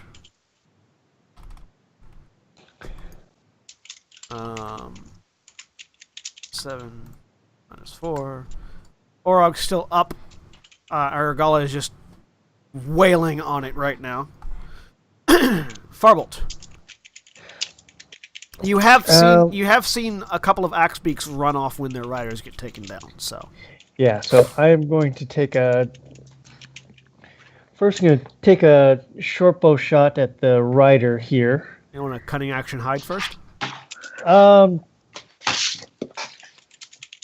Actually, yeah. Make a stealth check. Yeah, I was thinking of doing something else with my bonus action. But, Alright. yeah. You think you're hidden. Now the question is, do I get advantage on this shot? Who are you attacking? The rider here. You do get advantage, yes. Passive perception of 10. Ooh, and I got Hey, a crit. and you crit. You kill him without the sneak attack damage. Yeah.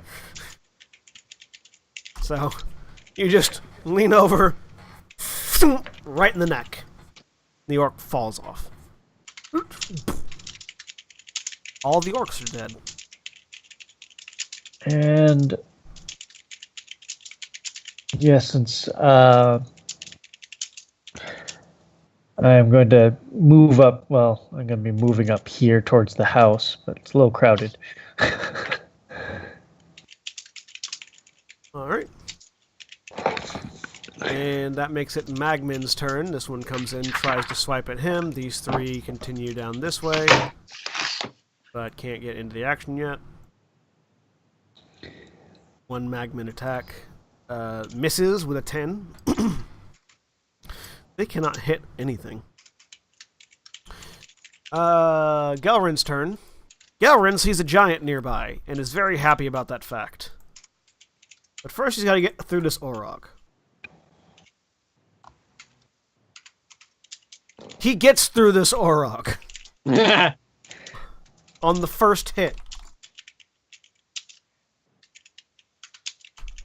Yep, on the first hit, he sees a giant, goes, oh, I'm going to get some of that. Bam! Just rips through this Orog with one hit and rushes forward. For his second attack, which is an 18. And it's already been injured once, so...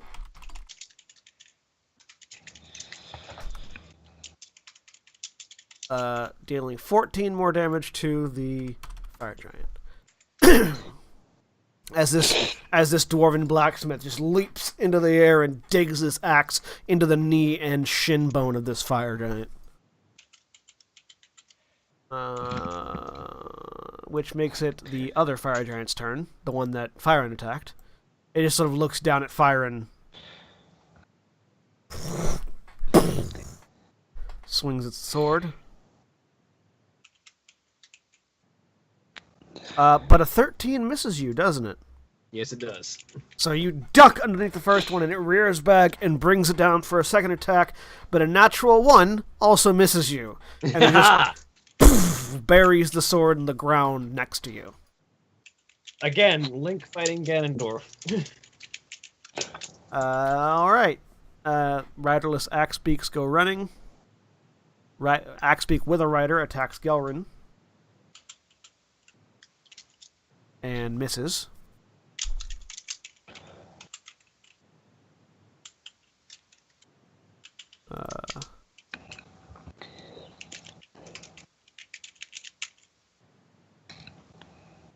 I love that your bird just sits on top of your head, by the way, Miracle.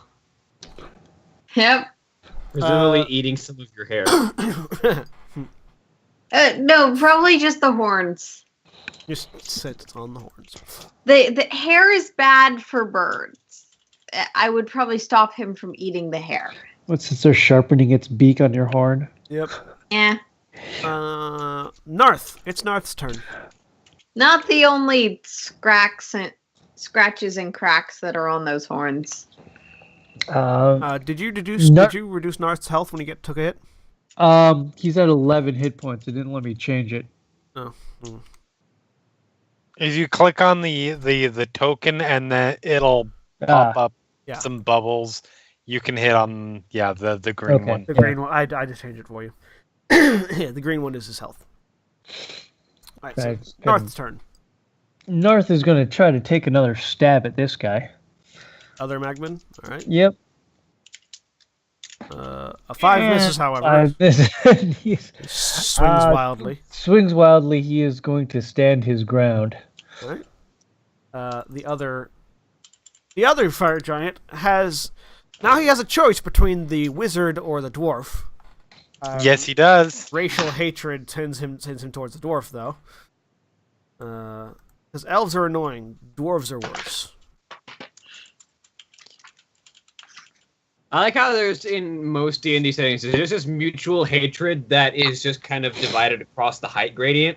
All of the really short things hate all of the really big things, and vice versa. With a And then there's tieflings who most people just don't like very much. with a 16 and a 17, he misses Gelrin, who has an 18 AC. So just whoom, whoom, and this dwarf is just dancing away from the great swords. All right. Darz's turn. Alright, Mystic Checkered Pass, do something about it.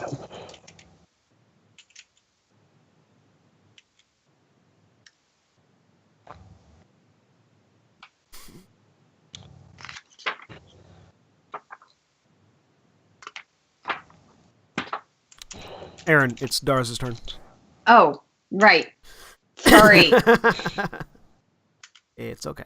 It's one of those things where I would never name my character that, so I don't think about it. Yeah. So yeah, Darz is just gonna rush, take a dash to Dartha's side. He can't do anything with his action this turn, but it's gonna be okay. We're gonna. All right. Fire. Alright, I'm gonna lean down and put a second level Cure Wounds into Darathra. Cure Wounds, level 2. So Darathra heals 8 plus 6 is 14. 14. And then I'm going to circle around for flanking with Darathra, and Gilded Mane is going to attack with the hooves. Get advantage. 19. 19 Deals hits. 9 bludgeoning damage. This celestial steed just rears back and strikes a brilliant flash of radiant energy as it kicks this fire giant in the leg. Draws its attention. All right, back to top. Quinvalar. All right. You have a dancing dwarf who's flanked by a orc on an axe beak still. So Oathofear might take care of that. So.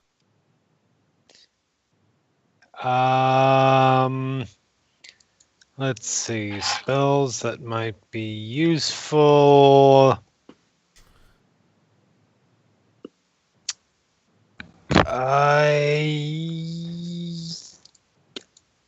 assuming that if I run up, since distance is fairly relative here, if I run up and physically attack the fire giant, I would not be there. He's not within 5 feet of the orc. They're actually no, they're not. They're a Okay. little bit separated. Yeah, I assume that was the case. And that requires a strength saving throw, so that's going to be useless against a fire giant. I mean, you never know.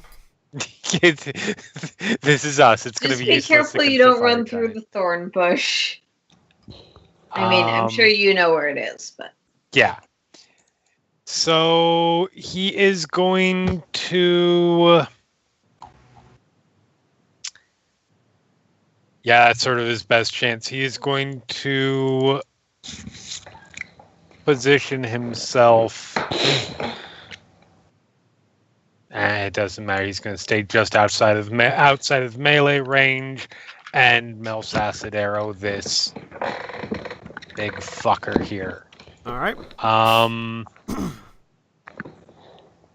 Actually, no. He's going to Mel's acid arrow the orc. All right. So that way the dwarf doesn't potentially get flanked.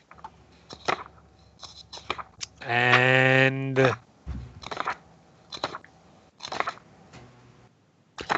oops, that's not Mel's acid arrow. No, that's magic missile. 13. Why does magic missile have a strength save? I don't know. A 13 hits. Roll damage. Okay. So that is 7 acid damage, and then 7 acid damage Melt at face. the end of his turn, I think. Okay. Oh, sorry. 7 acid damage now does not melt his face. Yeah, 7 acid damage now, and then 7 acid damage at the end of his turn. So he is living on borrowed time at this point. Yep. That makes it Othavir. And much for are my you moving? bonus action, I am going to. Actually, I'm going to spend my movement to get right up next to Othavir, reach over, touch him, and use my last second level spell to cast Magic Weapon on him. Magic weapon and bonus action? Yes. Yeah, and Gelrin. It Not, is. yeah. Alright, Gelrin has a +1 to his attack and damage. He appreciates that. As this battle axe he's wielding in one hand just begins to glow with a blue aura. Alright. That makes it Othavir's turn now. Okay. And Othavir will scooch on up here and will. Shit. He's got fire spell. He has a fire spell and a couple of things that require him to be within 30 feet. So, fire spell at the orc. Yeah, he'll fire spell the orc. 20 for 2 damage. That hits. Orc is still up. Okay. Darathra is awake now and can stand up. Yep. Dratho stands up and is going to go to town on this giant with advantage now. Yes. Swing that great sword. It's 2 11s. Both miss. God damn it. And then a natural 20! That hits. Woohoo. Does Darathra have Giant Slayer? I don't think so. No. Darathra has multi-attack. So yeah, Darathra swings and it clicks off of the armor and then sort of pivots, anchors herself, and stabs in with this great sword, slipping through some of the armor, the cracks in his armor, and dealing 21 points of damage to the fire giant because Darathra is a badass. Miracle. So Red Feather can essentially can't take most actions, but can move with limited without me spending my action for command. So it's gonna pick up 2 of the berries and fly. I'm at the bottom of the initiative, so I'm going to be back. Yeah, 30 feet that way. As will, and I can later use my action to command like a dash if we need to. But for All right. now, my action is going towards attacking this giant down here. Seems like a good idea. Yes, it does. Fuck. That is wrong attacker. Okay. 23? 23 hits. 8 For damage. 8 piercing damage. And 14 misses. 14 misses, yep. One strikes true, one skips off his armor. No. Urgala's turn. Urgala is bound and determined to get this person out of her way.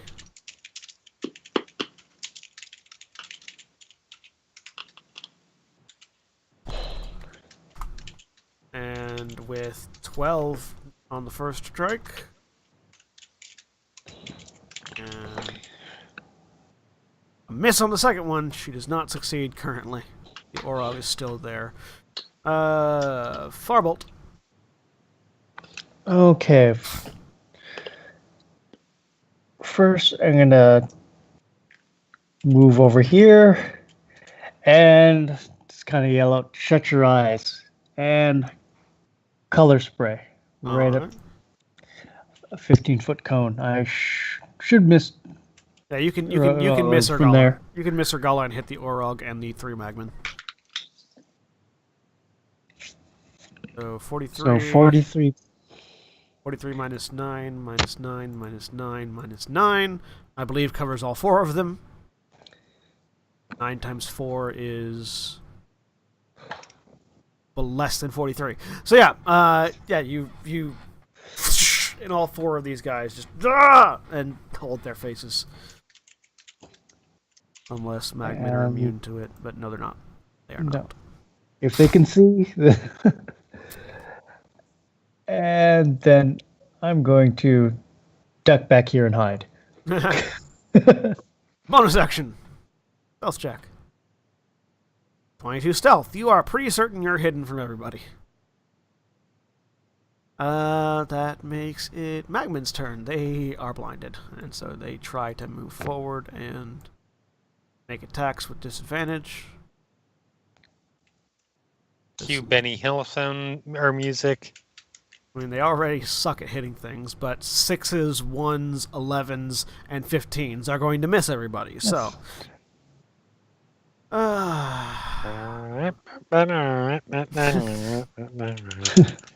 Gelrin's turn. Gelrin continues to hammer into, or axe into this giant. With an 18 that hits, and a 24 that hits. So...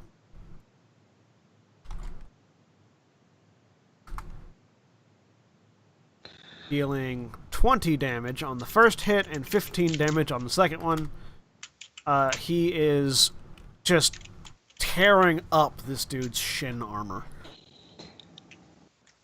As an angry dwarf is wont to do. Ildamain, the one that's currently flanked, turns around and swings at Fyron.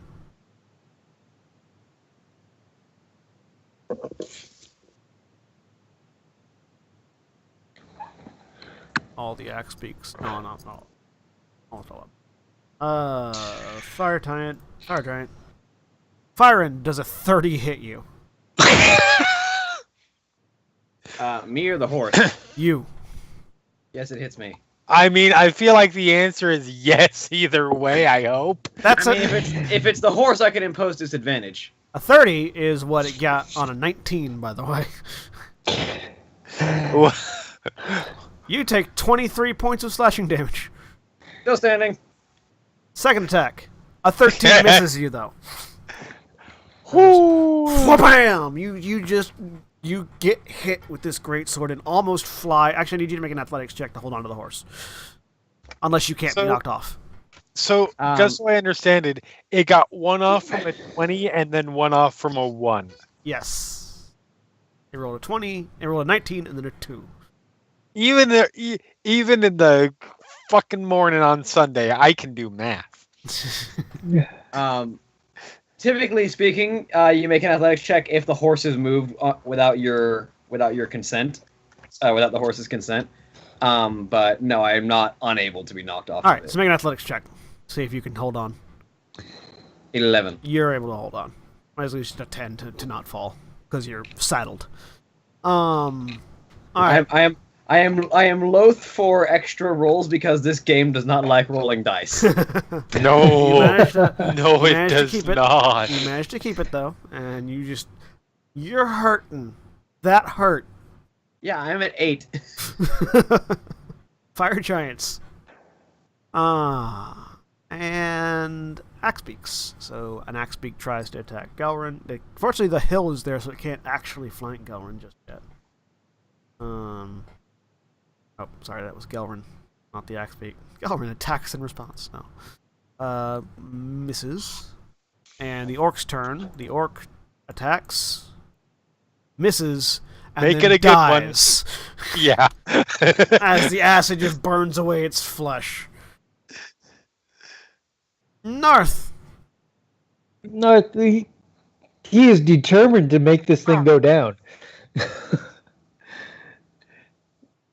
And I'm just going to go ahead and shortcut that axe beak runs. And he actually hits it. Yeah. I'm assuming 17 hits. What are you aiming at? A Magman or the the Orok? Magman in front of him. Yeah, in the Magman? alleyway. Yeah, you hit a Magman. For, Which one are you aiming at? like 3 points of damage. Which one are you aiming at? The one that's in front of him. Oh, that one? Oh, yeah. That's it. Yeah, no. Yeah, you stab him. Still up, though.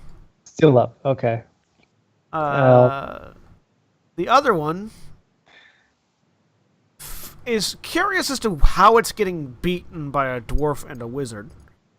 But is not yet at the level where it feels too terribly in danger. Okay. So it's going to take one swing at the wizard and one swing at the dwarf. Alrighty. Trust me, Giant, I feel that way every time I'm fighting someone in For Honor. Well, the 28 hits the dwarf. Yes, I would assume so. And the 30 hits the wizard. Oh, there's nothing I can do about that. Yeah. The dwarf goes to 0, exactly taking 30 damage. Wow. And just collapses. The wizard takes 24 points of damage. Not dead. So Not dead. you just see this dwarf get picked up from an underhanded swing as this greatsword comes down and and the dwarf leaves the ground and hits. Then the sword just comes back around and swings down, catching you, sort of spinning you out. But you're still on your feet. Barely, but yes. And I need to make a Constitution save. Against a 12. Against a 12. And I have advantage. Yay, Warcaster. Aha, 19 saves. All right, so that weapon is still magical. Oh wait, This is he relevant. did 2 extra damage. Hang on. Huh? He did 2 extra damage both times. Oh, Or, so I sorry, have one- one hit point. No, not you, the dwarf. Sorry. Okay. I miscalculated damage. I mean, Fire Giant's still there and hitting, but it may have been relevant. It wasn't. All right. So that makes it Darz's turn, Aaron.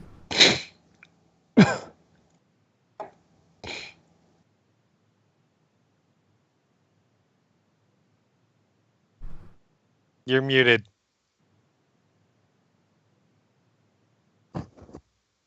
You are muted, Aaron. I think they know. Okay, I was making sure because I saw talking still happening. Judging by the frustration on their face, I think they know. Not giving up. Gonna fight. Duratha's up. So not taking his action to be smart and hide, instead just stabbing. All You have right. advantage because I am flanking with both of you. Yep. Okay. So advantage on the stab, which also gives you a sneak attack.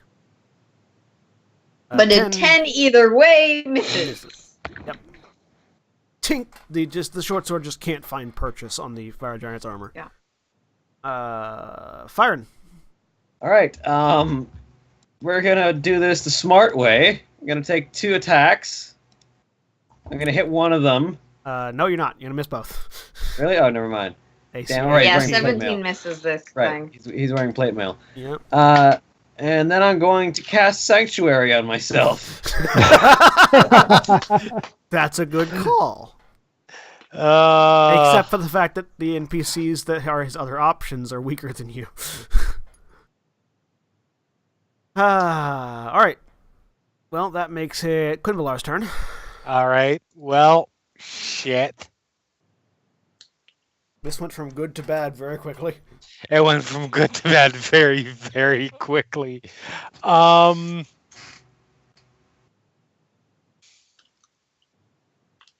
As fights with giants are wont to do. I feel like if we weren't committed to trying to kill this thing, I could just cast Sanctuary on all three of these characters, and we could just leave. I am going to. Hold on just a second here. I think. Yeah. I mean, the good news is I'm not in melee range, so if I want to run, I can. The bad news is I don't think Kinvalar's the running kind, especially when there's an unconscious dwarf who's about to get pounded into paste.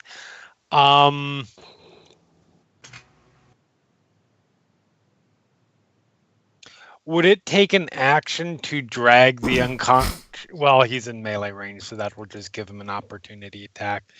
I will then cast Chromatic. Actually, yeah, I'm going to cast Chromatic Orb at it. All right. Hopefully hitting and doing some. You're at disadvantage because you're in melee range with it. Not in melee. I'm not in my melee range. I might be in his melee range because I was specifically. I had moved up next to the dwarf, but not necessarily gotten within my own melee range. I'm just trying to. Does it give you disadvantage if you're within? If you are in melee range, or if they are in melee range? They are. That's the question. It's if they are in melee range with you because they can harry you while you're trying to make a ranged attack. But let me check. Where is ranged attacking in the book? Probably all covered in the combat chapter. Chapter. Being prone, flying movement, making an attack. Modifiers to a roll. Ranged attacks. Alright. Aiming a ranged attack is more difficult when a foe is next to you. When you make a ranged attack with a weapon spell or some other means, you have disadvantage on the attack roll if you are within 5 feet of a hostile. Oh, so you have to be within 5 feet of him. So actually, okay, you're fine. You're fine. Cool. That is good. 5 feet. That is good. Because otherwise, I think I'm kind of screwed. It's not that he's harrying you. It's that there's this thing literally brushing its shoulder against you.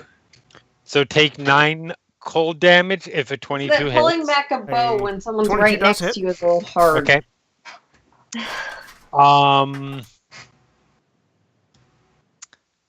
And I am within his melee range, but now that I have hopefully annoyed the shit out of him, this is going to turn out so bad if it goes wrong, but... What could possibly go wrong? I'm gonna run. You sure? Yes, I am positive, and... Because giants do get Are attacks you of going opportunity. to run towards my They bird? do get attacks please? of opportunity. My armor class is 17. He's going to hit me. He's going to attack me by the time he gets to his turn either way. Do you have the shield spell up? No, but I still have my reaction. That's my point. Okay. So you book it. I book it, and I want to see something here really quick. I have not used my bonus action. Okay. No. I already cast a spell. Okay. Yep. It gets an attack of opportunity on you. Yes, it does. Does a 23 hit you? 17. A shield would give me up to 22. 22. I'm down. There is no way. It deals 26 damage to you. That Just- was Wha-bam! that was 4 damage away from auto killing me. Well, I was gonna good say thing that he sounds didn't. really close to your full max. Yeah. That makes it Othavir's turn. Yes, it does. Othavir, the next player character when Quinvalar dies. So Othavir is going to move up because the only spells he has to fuck up a goddamn fire giant require him to be within 30 feet.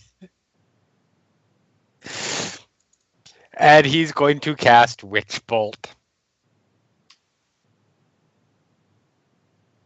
Which apparently is not on the attack. It decided to be on the spell card version or thing. There we go. But if I put it on the attack, it doesn't. It might not be set Because for it attack. doesn't have the. God damn it! Roll a 1d20 plus his charisma modifier plus 2. So yeah, it's +5. So we need a Percy on the team so I can have like a Goodberry delivery arrow. Natural fucking 20. Natural 20. So Oh. it takes 2d12 points of lightning damage. Yep.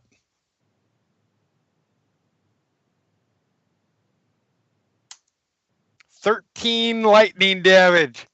So Othavir, Severe. Take my critical hit. Take the death for my PC, please.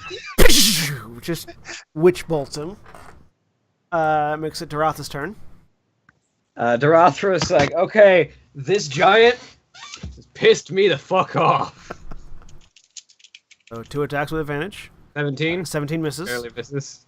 And 7 misses. Ah! But it's at least not a natural 1. 18.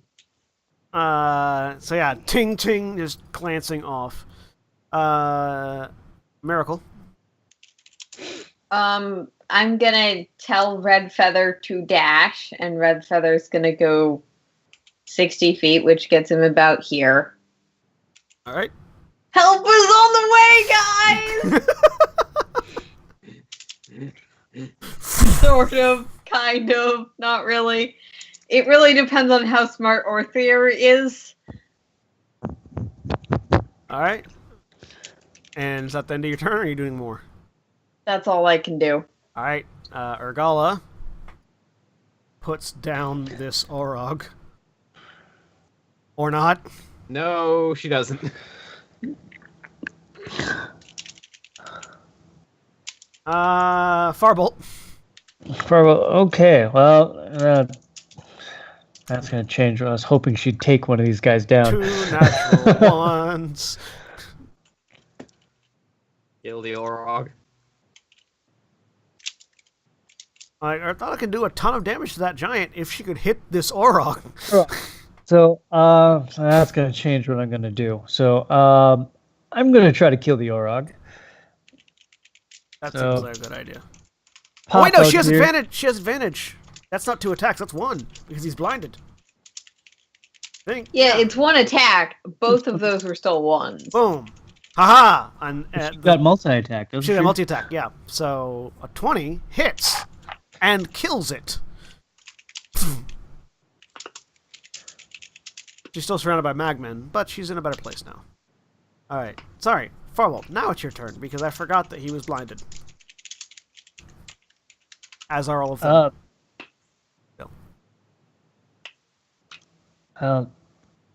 Step out here, and I'm going to do 2 daggers.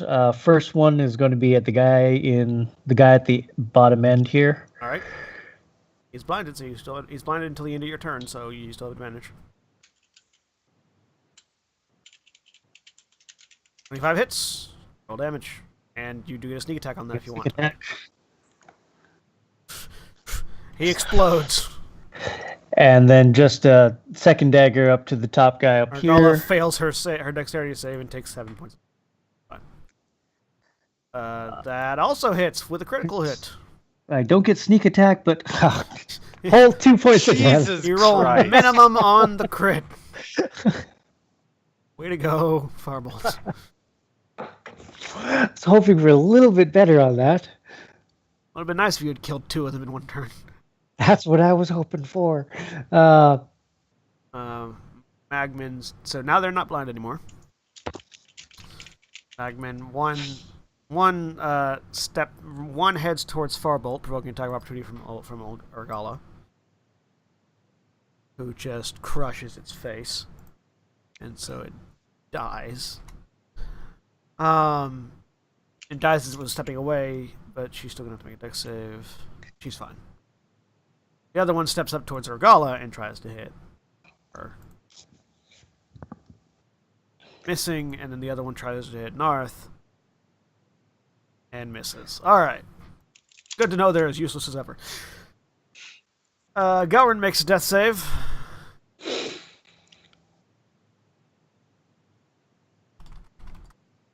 And has 1 failed death save.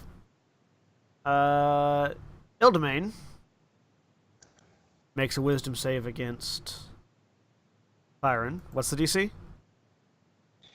14. So 21 makes it, is what you're saying. Yeah. And decides that your horse has been a bit of a trouble. And swings at your horse. I impose disadvantage. So does a 21 hit it? Yes, unfortunately. The other one was a 30. Dealing 30 slashing damage to your horse. Well, my horse vanishes. Just wham! And you hit the ground. Second attack goes at Firen. Make another wisdom save. It succeeded a wisdom save. Does that succeed every time? Yes, every time it attacks. Okay. What's the DC? 14 again. 16. Damn it. But a 16 misses you, I think. Yes, it does. So you managed to get that shield up just in time to deflect it from murdering you. Fortunately, my steed is still around. I just need to, summon him again later. Yep. Alright. That makes it North's turn. North turns like, don't worry, I've got this guy. Really. He takes another swing and 11 hit. Nope. Nope. This He Magnus can't. just He's just like waving in the air, hoping ducking to. and weaving, you know. The other one looks down at the unconscious bodies, looks at there's still enemies around, and has decided that, you know what? I'm hurting. This probably isn't worth it. And begins Did to we move do enough away. damage to push him? Oh, yes! Othomir, savior of the day. Dars.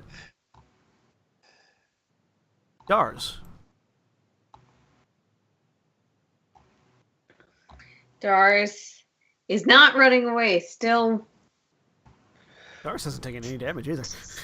here. Still fighting. Actually hasn't gotten hit yet because he's not very good at this. So I imagine he doesn't have advantage anymore because you're not on your No, horse. I'm still flanking. No, still flanking. Okay. Still up. 20 Hey. hits. 20 hits and gets sneak attack damage. Yeah.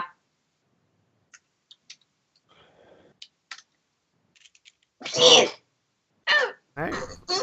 11 damage is 11 damage. Alright. Firen. About to break Sanctuary and recast it again, so... Make those attacks. An 11 misses. Miss 14 and also miss. misses. Ting, ting. Recast Sanctuary.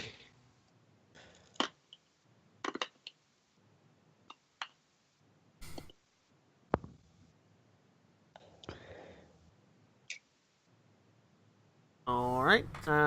And that makes it Quinvalar's turn. Quinvalar, make a death saving throw. Yup. What we're learning See how this with goes. an AC of 18, we just can't hit with these dice. Bonk. It's a failed death save. Yep, How many is that? 1, 2? that's only one. Didn't you fail your previous death save? No, you just went down. I haven't had a death save yet. That's right. I merely nearly died in one attack. Othavir's turn. Merely. Merely. Othavir. I mean,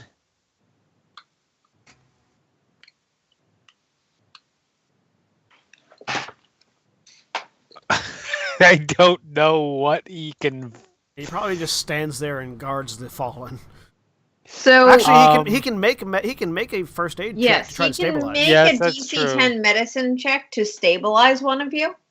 So he's gonna run over to his dwarf friend. I mean, I'm gonna be honest. Between the two, he's probably gonna save the person he knows.